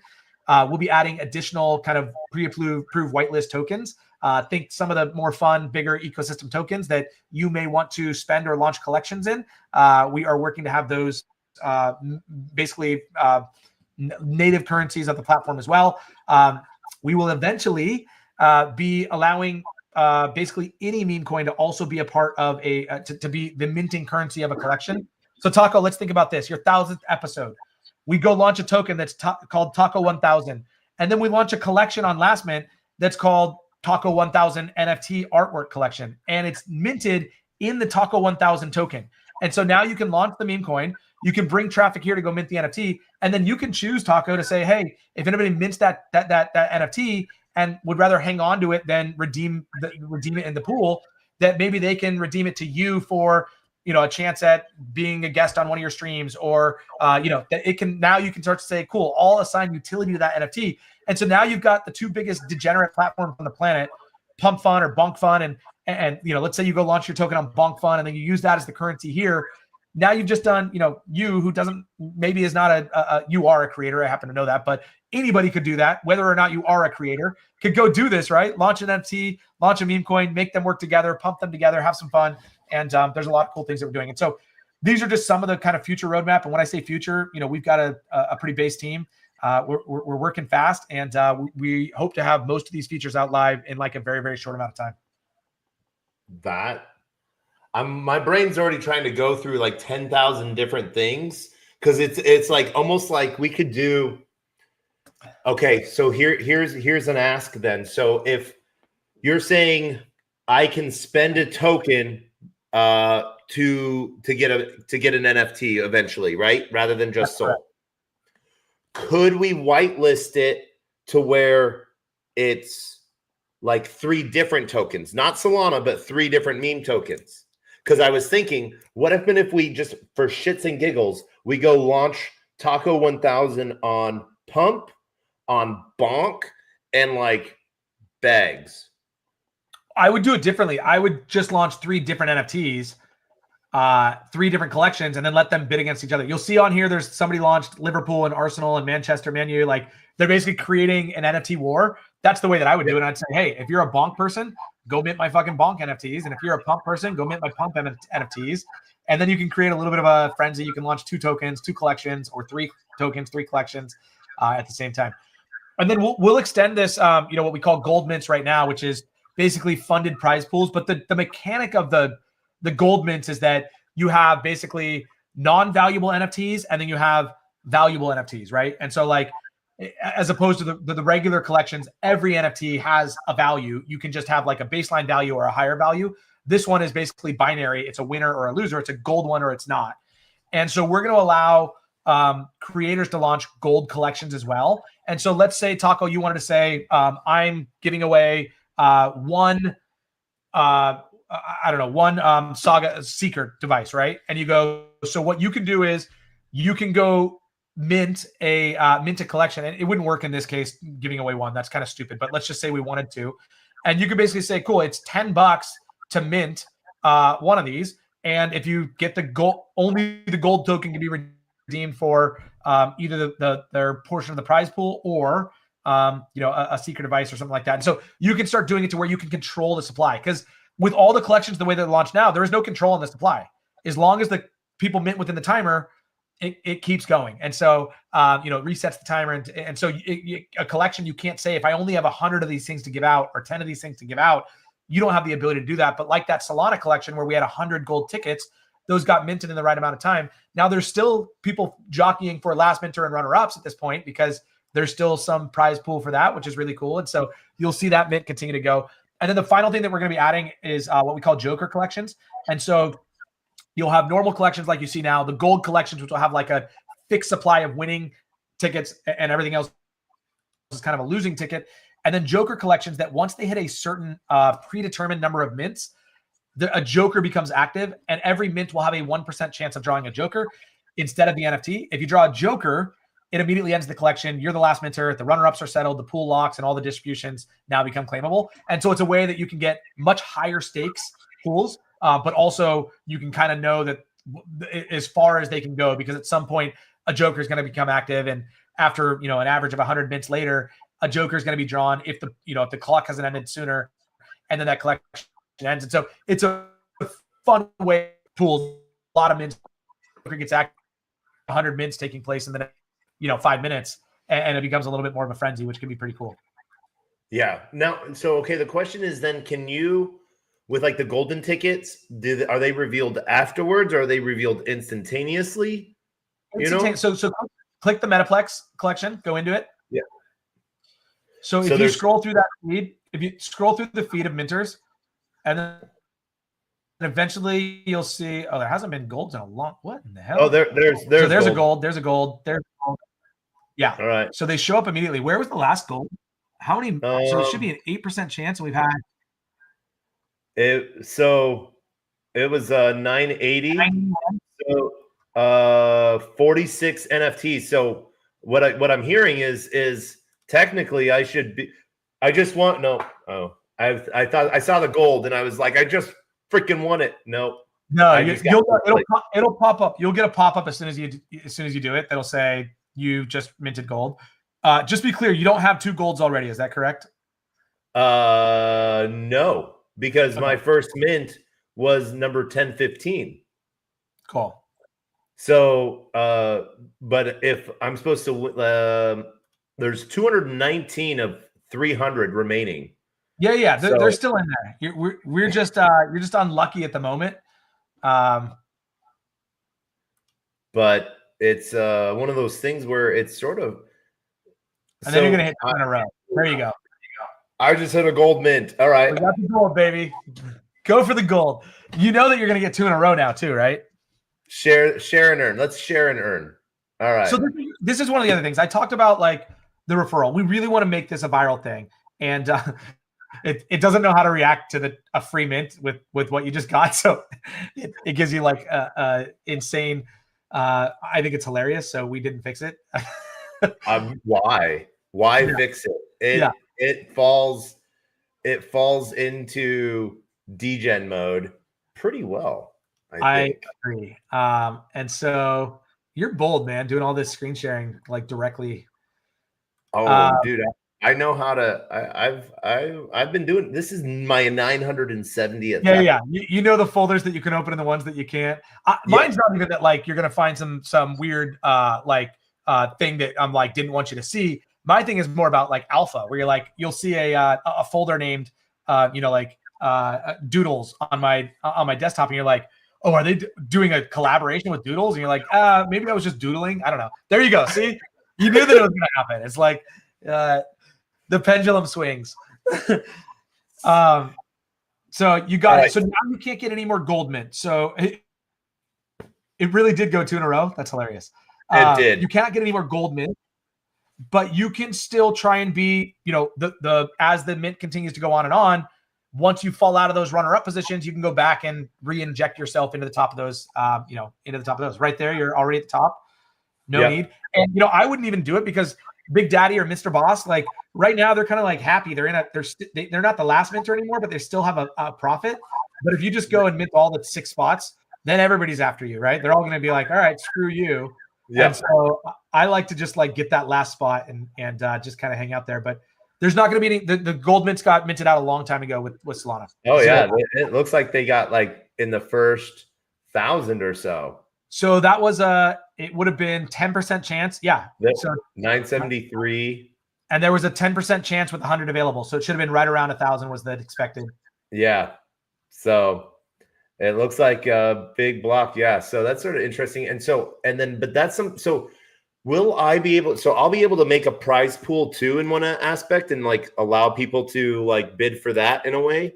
You can. So we're going to launch that as a feature as well, where you can like seed a pool. So if you wanted to go, hey, because like I said, when we have 10,000 people on the site every single day or 50,000 people on the site every single day, these collections will be 1 minute, 3 minutes. They'll be flying. There's going to be velocity. They're going to get really exciting really quickly. But if until that moment, it still, doesn't feel like super active. And so you're kind of scared to be one of the first 10, 15 minters because you're like, well, if I don't get any momentum behind me, then I kind of just lost my money. And so we think that, if you could seed a pool, that you can get incentivized early minters because they're like, cool, if only 10 people mint, there's still, I have a portion of that pool, or I can get, an outsized portion because it was seeded to that, to where I'm already with the first mint, I'm already, positive EV, and each additional mint dilutes my value of kind of that starting value, but increases my value because the pool is getting bigger and bigger. And so it could be kind of a way. So the idea here is, you probably hear the theme. There's a ton of creator tools that we're going to be putting in here. And there's two things that I'm really excited about. I want to see how the bad actors try and exploit this. And this is where I talked about like the global chat and all these things, right? With Honeyland, it's a lot more predictable. I can look at a game economy and I can know that if we do this, the impact is that, right? When you're talking about like bad actors with a platform like this, that's quite a bit more decentralized than what Honeyland is. It's going to be really interesting to see and how we react. And I'm curious for that. I think that we've done a lot of good modeling, but we'll see. The other thing I'm excited to see is where the real creative people go to work on this platform, and where they go, cool, we've got there's going to be a mint taking place, I think this week, for, I don't know if you've seen that Degen device. It's like that trading device, and they're all in like resale right now. And so they're going to do like a raffle on our site where you'll mint raffle tickets. And basically then you can turn your raffle tickets into them instead of redeeming them on LastMint, and that will enter you into their raffle. And then and then they're going to raffle it off. If you send them in by the right date, then they'll raffle all of them off. And if you get like a 2x or a 5x or a 10x multiplier on the mint, on LastMint, when you turn that in, you get 10x the raffle tickets or 5x the raffle tickets or entries as well. And so being lucky on LastMint will actually get you lucky in the raffle. And so there's some really cool stuff that we'll be able to do. And I can't wait to see how creators, as we start to unlock a lot more kind of the technology.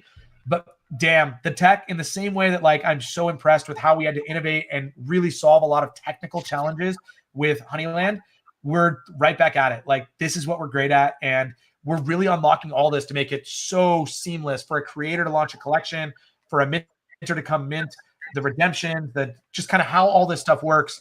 And we're excited. And, the biggest challenge is just getting more people to the site, because once we hit that critical mass, once there's, 5,000 people on the site every single day, it's going to feel electric, and it is very addicting. Like, when you're in a collection, go to my activity. It's the very last tab that you can sort by. The sorting. Sorry, go to the homepage again. Oh, my activity. Yeah, go to my activity. You're going to start your last minter in 3 of those collections. Looks like you're a Man U fan. You're a creator in 3 of those collections, or pardon me, last minter, and then you're the creator of another one, which is really cool. But once you start getting knocked out of those last minter positions, there's like this little energy that gets inside you that's like, well, that's not cool. And then you want to keep minting. And when you know that minting is never a total loss, right? You can get lucky and you can experience an immediate win, but you can never experience an immediate loss. And so, you can get unlucky mints and it's a 1x, and then you get knocked out of the runner-up spots, but that doesn't happen immediately. You are the last minter, and then you are the runner-up, and then you get knocked out. But then you hope that the pool rips, because then you're earlier than the next minter. And so there's just a lot of game theory in this that's really fun. And obviously I'm biased, but I think it's pretty creative. And I shared it with a lot of people, who have just been like, this is really cool. And so I just, I can't wait until we have 5,000, 10,000. And then eventually, once you hit that mark, getting to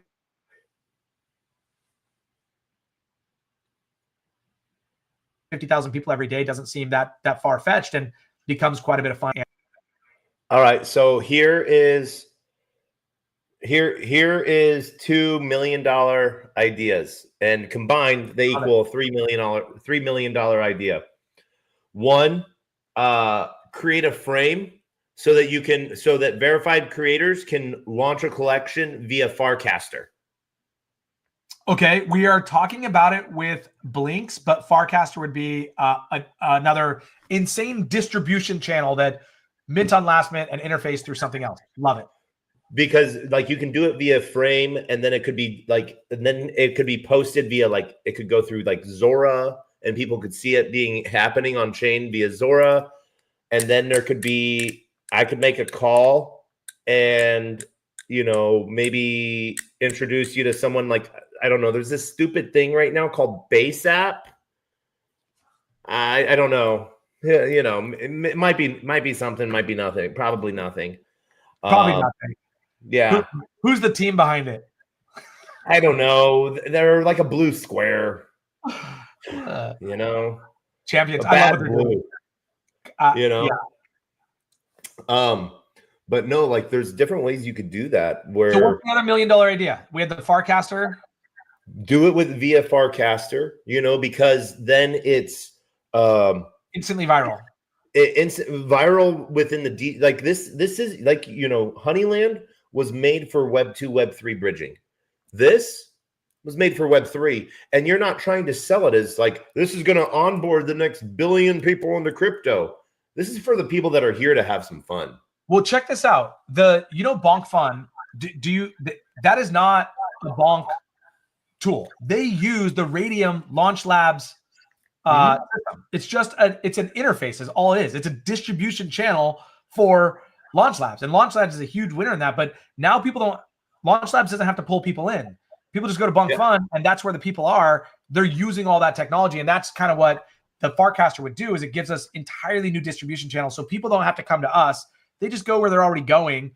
And I know that people are going to Bonk Fun. They weren't going there before the meme coin launcher. So this is even more seamless, where if they're already on Twitter and they're already on Farcaster, can we push these collections to where any creator can say, come mint my shit right here? You don't even have to go to the LastMint platform, but it's doing it all on LastMint. I think is brilliant. Yeah. And I think that there's just a lot of options and stuff like that in something like this, that it's just sort of fun because you're not trying to say, oh, everyone wins, you're like, go have fun. Might win something, maybe not, Yeah. The other cool thing, Taco, is there's this whole recycle mechanic. So if you show up here with 1 soul, you can probably go mint 20 collections and then show up tomorrow and then just go redeem them all and see if you have 0.9 soul or if you have 1.7 soul. And then if you have 0.9 soul, now go mint 18 more collections and then show up tomorrow and all of a sudden you're at 1.1 soul. And then you can go mint and so it's like there's this whole recycle mechanic to it that because there's no such thing as a loser. There is no loser. And so you can mint. And then what I found is this is where I start to lose my soul, is that I mint shit just for the scratcher of it. And then I'm not the last minter. I'm not a runner up. My redemption value isn't all that high on it. And I'm like, I kind of like this art. Maybe this artist is going to be somebody big someday and I'll just hang on to this. And so I end up hanging on to shit that I never intended to hang on to because I just kind of like the art. And there's this kind of, rookie card mentality to it that did I just get a rookie card of somebody who's going to be worth a lot of money in the future or not, and I think there's something fun to that. Yeah. I have, let's see here. I have a very, what is it? Why are you? All right. You're just being weird. Live demo, man. Yeah. No, I don't want you to use Magic Eden. I want you to use Phantom. All right. Conformity, confirm. All right. Profile. Why am I getting a 404? They do apologize. They're very polite. They're like, we're sorry. Doesn't look like they're loading anything. Oh, there we go. All right now. Look at that. Taproot Wizards. They making a comeback. 0.221. Jesus Christ.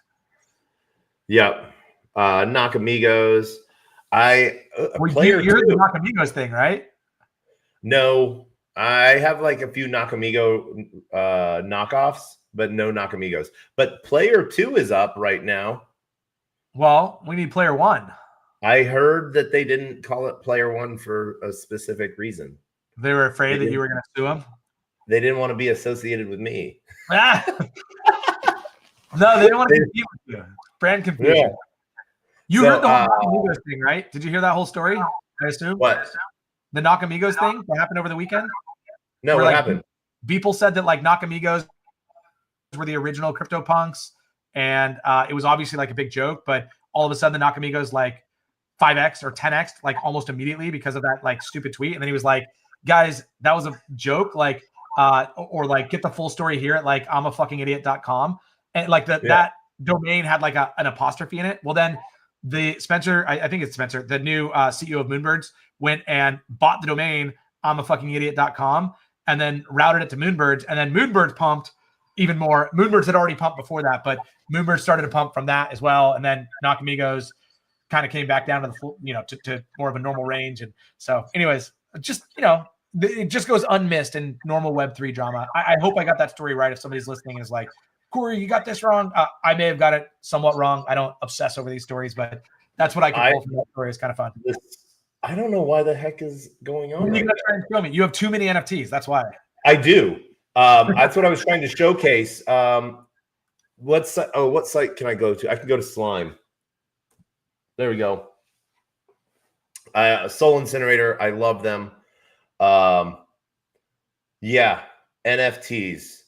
I have worms. Way too. Yeah. And that's not even all of them. Okay, I have a question. Are these NFTs from LastMint, are they CNFTs or are they regular? Okay. Yeah. So I can go burn them for the recovery. Yep, Metaplex Core. Yes. All right. Metaplex, are they pre-compressed? No, they're Metaplex Core. They're full core standard NFTs. Do everything with them that you can do with any other NFT. In fact, they're programmable too. They have plugins that we could add if we needed to. A lot of cool things that we can do with Metaplex Core standard or the core NFTs. We had Metaplex on, and I had a live stream with Sharko earlier this week, and we were talking about some stuff, and I was like, the old Metaplex token standard, the original Metaplex token standard is kind of like a big desktop computer. It's big, it does everything you need it to, but it's just kind of like bulky and clunky. And then Metaplex Core, or I'll go to CNFTs because those came next. Those are kind of like Raspberry Pis, where they're very cheap. They're very they don't have all the functionality that you need for like a real computer, but they serve a very specific, cheap, durable, like mint a million of them purpose. And then you have Core, which is like just building a beautiful MacBook now. It's got all the power of everything you would need from a desktop computer, but just packed into a really, really small, efficient package. And they worked really hard to build that. And it was huge. I'll tell you, with Honeyland, so there's about 100 million, there's a little over 100 million NFTs on the Solana blockchain, I believe. We at Honeyland have minted over 500,000 NFTs through our players have minted through the game. And so we're literally responsible for over 0.5% of the entire total supply of NFTs on the Solana blockchain ever, which is really cool. But going from that big clunky desktop to that laptop is one of the things that's allowed Honeyland to continue to survive. And had they not built Core, the cost of minting an NFT at $5 or $6 a piece just could not have been sustainable. And so I'm grateful for them to launch Core. I think what they did for CNFTs has, two sides of a coin. The easy distribution, compressed NFTs, all that stuff is really cool. But obviously the ability to spam the shit out of people and is not all that cool. And so, but that's the beauty of a decentralized internet. Like, take care of your own hygiene and security, and let all the other rad stuff happen around you. No, and it's been an interesting piece to sort of see the growth of CNFTs, from the scam side. But then, like, I remember when CNFTs first launched, there was Underdog Protocol used CNFTs. They did a mass airdrop of that little wiener dog. And they were, I don't know if you remember this, Gary wants your coins. Okay. Gary Gensler was making the news and stuff like that. And so they airdropped and dusted everyone to showcase their protocol on airdropping and their minting tool and stuff like that. And then we saw Drip eventually adopt CNFTs as well, but it was sort of interesting to watch. One of the really cool things that we saw for a second there was we saw like all of my little gold monkey statues and stuff like that. I got those from back in the day. And I do have to correct myself. The Solana Hacker House I'm talking about was in 2023. In Manhattan. That was in Brooklyn. It was in Manhattan, sir.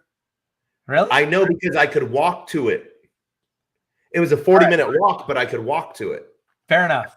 I know this. I remember where it was. It's but it's near. It's close to the bridges, but it's Manhattan side. But what else happened? Oh, CNFTs exploded, and it's just sort of crazy. Like, this is how hard of a time that Soul Incinerator is having. Right now, it's recognizing over 4,000 NFTs in my wallet. Wow. Look at that. And as soon as it gets to 4,000, it's gonna rescan and it's gonna see a whole bunch more. But what I was talking about was the NFTs originally, the Golden Monkeys, was back in the day of Solana Spaces. They used to have an onboarding protocol at each. They had one in Miami, and they had another one in New York. And you could go around and like scan the little NFT pieces and get an NFT, and then you could go, if you did like 6 of the 10 activations at the store, they'd give you $10 of USDC. Yeah, that's cool. They've done some really cool things, and Solana Spaces is making a comeback. Just FYI, they had a presence at Accelerate, which I think you were at in New York. What was it? Not Accelerate. Oh, you didn't go there? Okay, so anyways, they had a presence there, and they're doing some really, really cool things. JW, who's a friend that I know just from kind of the internet, it has kind of taken an active role in trying to rebuild that, and he's got some people that he's working with as well to build that up. And I think they're kind of like, it was just kind of this dead thing that had value if somebody was willing to pump life back into it, and they had a passion for kind of bringing IRL experiences or bringing Web3 experiences IRL, and they're trying to breathe some life into it. So I think you're going to see some cool things from Solana Spaces coming up, this year, and they're doing some really good stuff, and I think getting some support from Solana as well. Yeah. So, by the way, the Hacker House that I was at could have been in 2024. It might have been last year as well. So we could be a year off. Okay. So as we saw, just regular NFTs, over 5,000 regular NFTs before it counted out, and I don't even want to count the amount of CNFTs that I have, but yeah, like it is. But CNFTs are nothing to burn, right? Yeah, and they actually sometimes cost a little soul because you have to go into the Merkle route and to find the path for them, and then be able to delete it from there. So but like I could scroll for days, and I'm just probably way too many. But I do break a lot of wallets, and I break a lot of UI with my wallet. Because you're a good guy to stress test any system to kind of like red team it. Yeah, well, like I couldn't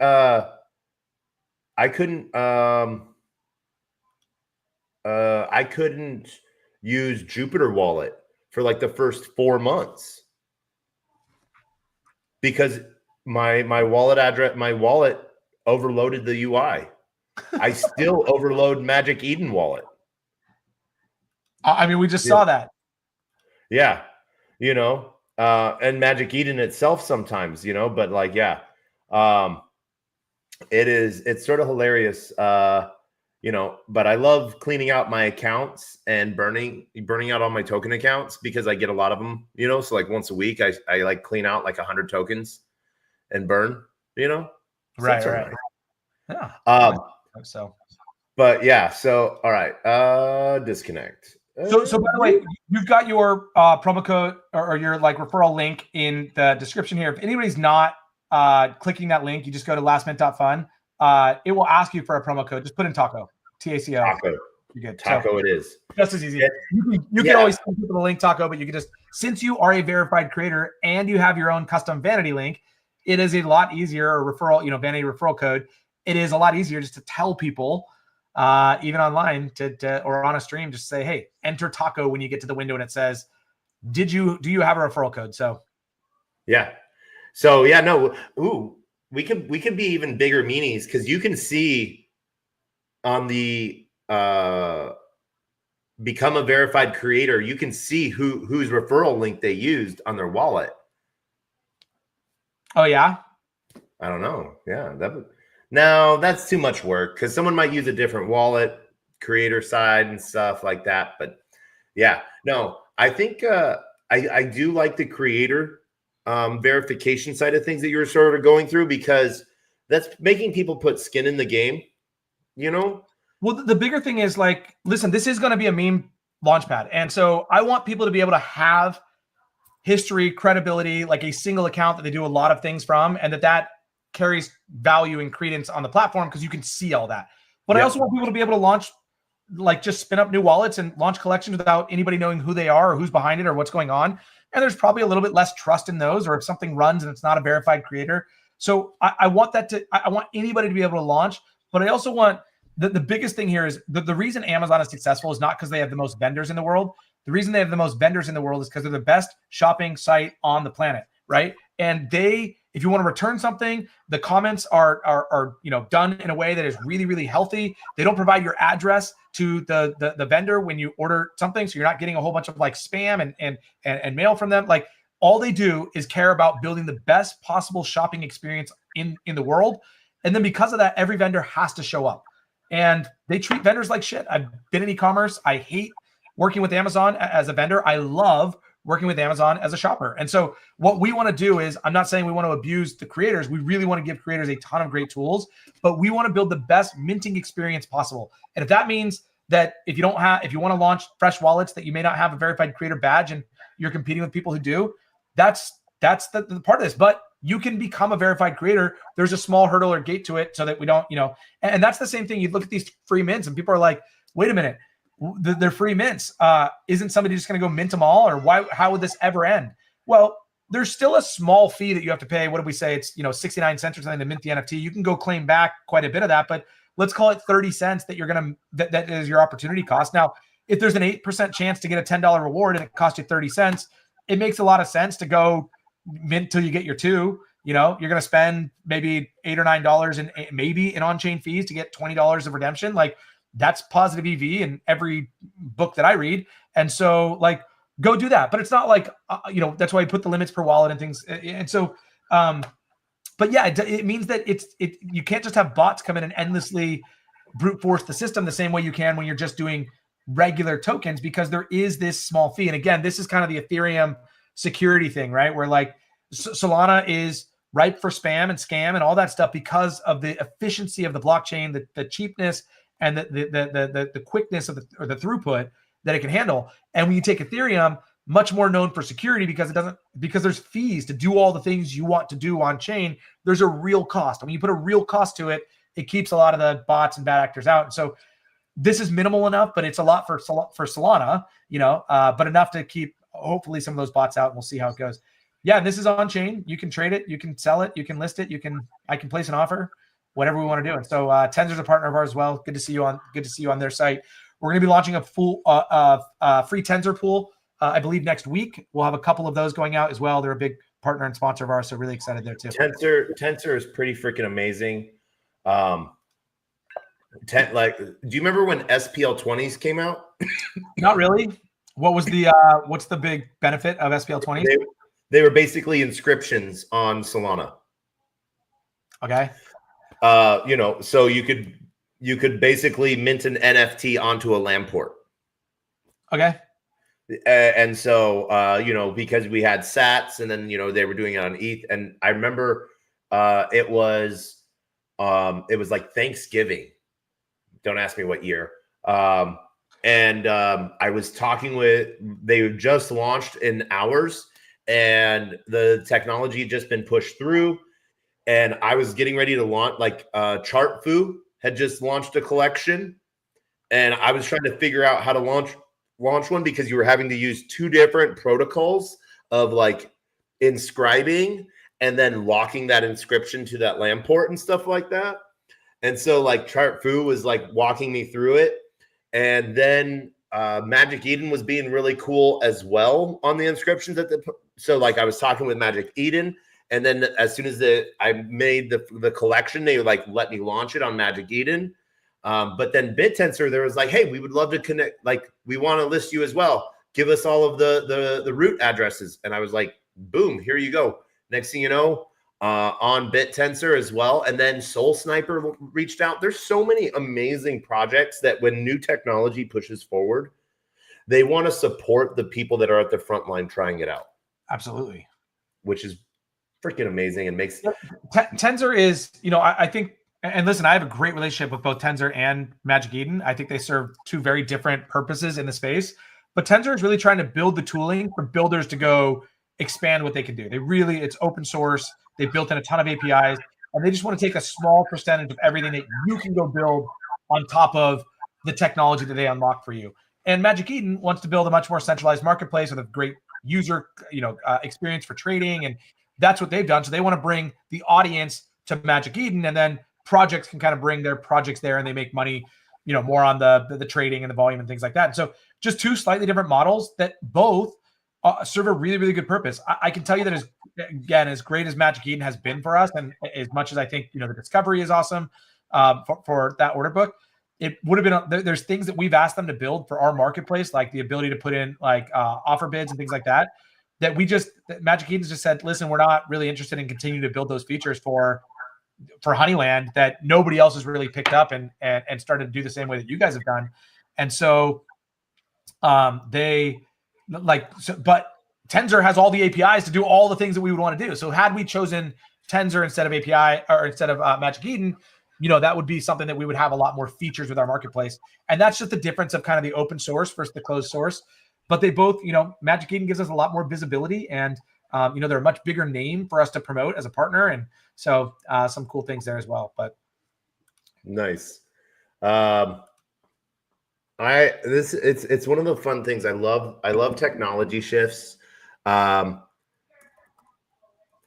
I love when like the ecosystem of Solana sort of comes together. And that was one of so for me and our project Manifest, it was one of the hard things. We're a Cosmos app chain, and technology isn't directly there yet for us to go directly from Cosmos to Solana, but we're helping build that, via Eureka Bridge. And so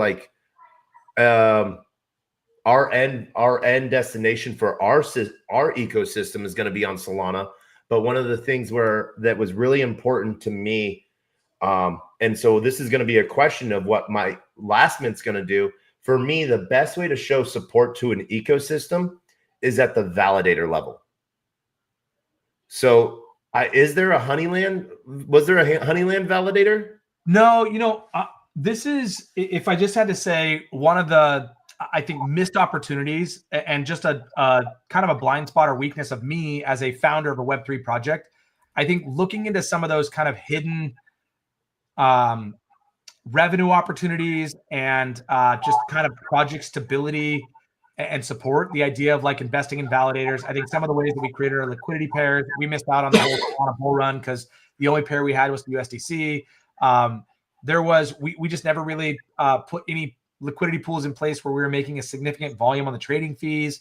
There was just a lot of little missed opportunities that we had that, if I knew more, or I shouldn't even say if I knew more, because I don't think that's the area that I can kind of go become an expert in. I think I needed to have people around me who are a little bit more knowledgeable in that space. And so this time around, I'm trying to do it. I'm trying to not do as much anything with token. I really want it to be, a platform that's more based on revenues and other people's tokens than trying to launch my own and make that pump. And so, creating currencies that people can mint collections in and provide real utility. I mean, we'll talk about Honeyland, obviously, when we talk about some of the whitelisted native platform currencies, of course, why would HXD not be a native platform currency? It may not be the biggest currency in the world, but it's one that means a shit ton to me.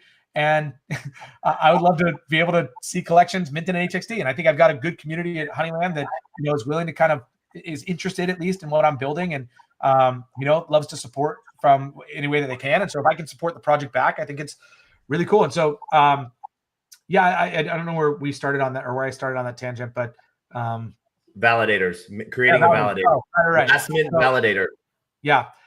I could definitely see, and we've got to figure out the best use of funds early on, probably not buying a validator as opposed to going and buying, marketing to bring awareness and that can generate revenues that can really easily allow us to go fund a validator in the near future. But yes, I think those are some of the hidden opportunities that the smartest projects were really taking advantage of. And I think I was not living enough in the DeFi and fully decentralized blockchain world that is far more focused on Honeyland the project than some of the really cool things that Web3 has to offer in terms of managing and monetizing a treasury and things like that. And so I think we'll be very intentional and different about it this time. But yeah, I think you're absolutely right. Validator is a really cool way to support the ecosystem and to provide some stability for the project as well. Yeah. I might have a solution there for you on that. What's really hilarious though, and so there, what I just like, I like to like notice. I love noticing when Big Brother's watching. All right, I don't follow anything soccer or football on and Twitter. You just minted the Man U, and then we mentioned it on the stream. We mentioned it on the stream, and now it is showing up in who to follow. That is wild. Let's see if I get it too. Oh, Man U, specifically Manchester United. What the hell? Yeah. So that is sort of hilarious on that. I got Luchador, Relation Labs, and See Me No More.hl. So okay, those are my suggested. Yeah, maybe you might, if you look on your phone, because that's where you're at with it. But it's sort of interesting. Yeah, I will. Yeah, my phone obviously I threw away in the bedroom, but yeah, I will go check it out. No, and so one of the funny things is just so. But one of the things that I sort of noticed, one, I'll be tagging one of the virtual projects that I got to, like, I bullied them to come show up at a conference. I called them on Twitter, and I was standing next to the team that put on Rare Evo, the conference that just happened in Vegas. And I was like, hey, Virtuals has a booth here. You're a Virtuals project. You should get here. And they're like, oh, we're like 4 hours away, drive and stuff like that. 5 hours. My mom's here. And I was like, look, I'm standing next to one of the event organizer founders of Rare Evo. And I'm going to tell him that he has to tell you to come. And so I literally told one of the founders of Rare Evo, I was like, you need to tell this project that they need to come and that you're going to give them a ticket to do so. And he was like, okay. And so huge shout out to Lurky and Lurky app, but they do this really cool, like, any space that's recorded, you can tag Lurky Reverb, and it will give you a whole synopsis and breakdown of that space. Oh, that's cool. And then it gives you like a mindshare map on their site. We're really big on this SocialFi stuff, and just providing a lot of infra on the back end. And so I just love watching this stuff grow, man. It's front line, It is awesome. And Taco, I know we're getting close to kind of wrapping here. I just want to thank you. You've been such a cool supporter in the space. It's fun to see you speak on stage at ETH Denver. It's been cool to be at some of your events. It's been cool to just have conversations with you, to learn about everything you're doing with Manifest AI and how cool that is. And just your support. I mean, how easy it was to get on this stream with you. And you said, hey, let's do it. We did a Honeyland one, a couple months back. You're just a breath of fresh air in this space. And I know that there's a lot of people like you who want to do good and want to support. There's also, a lot of the other side. And so it's really refreshing when, you find people like you who are just good for the space in general. And so I just want to thank you for doing that, Taco. Thank you. When you don't know what to say thank you. I've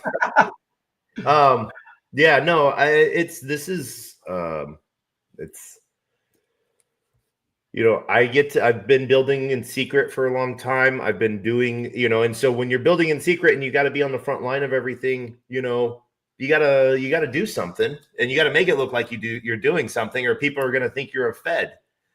And there's still a ton of people that think I'm a Fed, because like there was like the thread, like, that crypto guy that just goes to every conference and no one knows what he does, but he's just having a blast and hanging out with everyone, and no one knows what he's done. And then it's like, he's a Fed. And what's really hilarious is how many people, and this was a random person, not in my circles or anything like that, how many people tagged me in that. That's hilarious. It's funny. If you are a Fed, you're a very unique Fed because you are impossible to miss at any event, with the backpack and the bracelets and the badges and the beard and the personality and the events. You're impossible to miss. I generally would think that secret agents or feds are trying to have meaningful relationships, but probably obvious way. So hey, listen, if you are a fed, you fooled me. Hopefully I haven't shared too much information that gets me in trouble, but or probably just the right amount. I don't think that I have much to hide, unfortunately. So I'm happy to hop on these and kind of share anything I can every time. No, I am not a fed. He said it. He said it, guys. If he was a fed, he couldn't say I'm not a fed. You have to tell me if you're a cop. No, I'm just kidding. Actually, no, I don't. But I think it's funny. No, I'm so it's one of the, like you. I get excited. I've done work, like I still do. I like Mario in the fall and like roundtable spaces and stuff like that. And it is hilarious how many times we have founders and stuff that like show up and like they don't even go on camera. They don't want the Twitter space. They want the video show of Mario in the fall. And then they refuse to go on camera. And like, I'm like, I will have anyone on my show that's willing to go on camera because like, I want to talk about what you're building, that you have an MVP. It might break. And if it breaks, let's figure out why and fix it on the show, because right. Someone else might hit that, and that's why I started making content. Oh man, 2018. Because content back then was really beautiful, but it didn't look like anything you were actually seeing. Every transaction in those videos went through, you spend $100, you got $100 of a token, no one showed gas fees, stuck transactions, failed transactions, slippage, all of these things. And I was like, let's just do this raw and break it, So it's sort of a fun thing. Right. But I know we're getting late, and I want to thank everyone who we just hit some good numbers across all the boards. I want to shout out to everyone that's joining us on LinkedIn, Player One Taco YouTube, Xerox Degens YouTube, Twitch, Twitter, Telegram, Rumble, Kick, on-chain via Abstract. Shout out to Finn and Logan and the entire Abstract team at Rare Evo. Thank you for eventually going to verify me as a verified streamer on Abstract, since I've been streaming since like day 2. Let's go. And Pump Fun just for fun. And Pump Fun. And like a big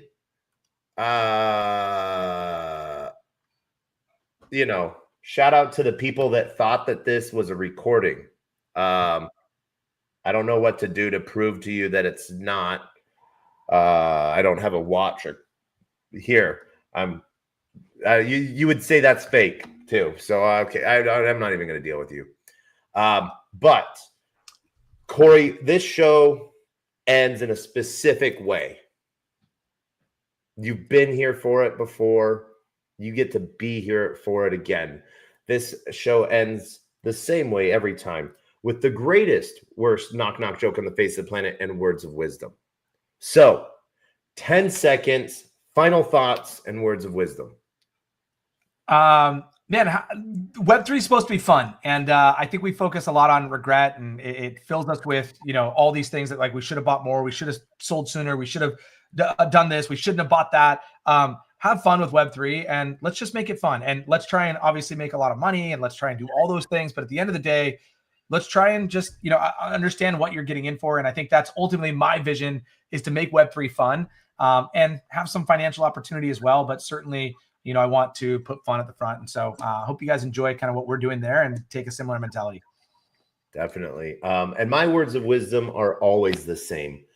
A closed mouth cannot be fed, and you cannot feed a closed mouth, meaning if no one knows you're looking for opportunity can never come a knocking. If opportunity does come knocking and no one answers, it's going to keep on walking.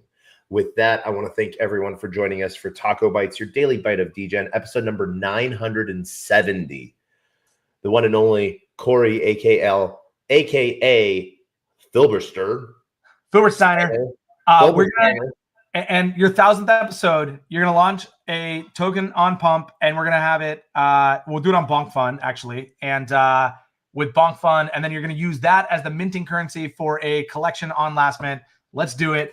And I think it'll be fun. I'll help you. I'll find an artist in Solana. We've got a whole bunch of Solana artists now that we're connected with, which is one of the beauties here. And we'll find somebody to draw something up really, really cool, or maybe even a couple, and we'll do all that. Degen, poet. Yes. Yes.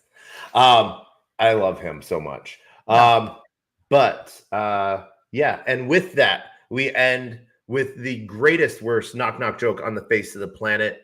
Corey, I think you know how this goes, but knock. Who's there?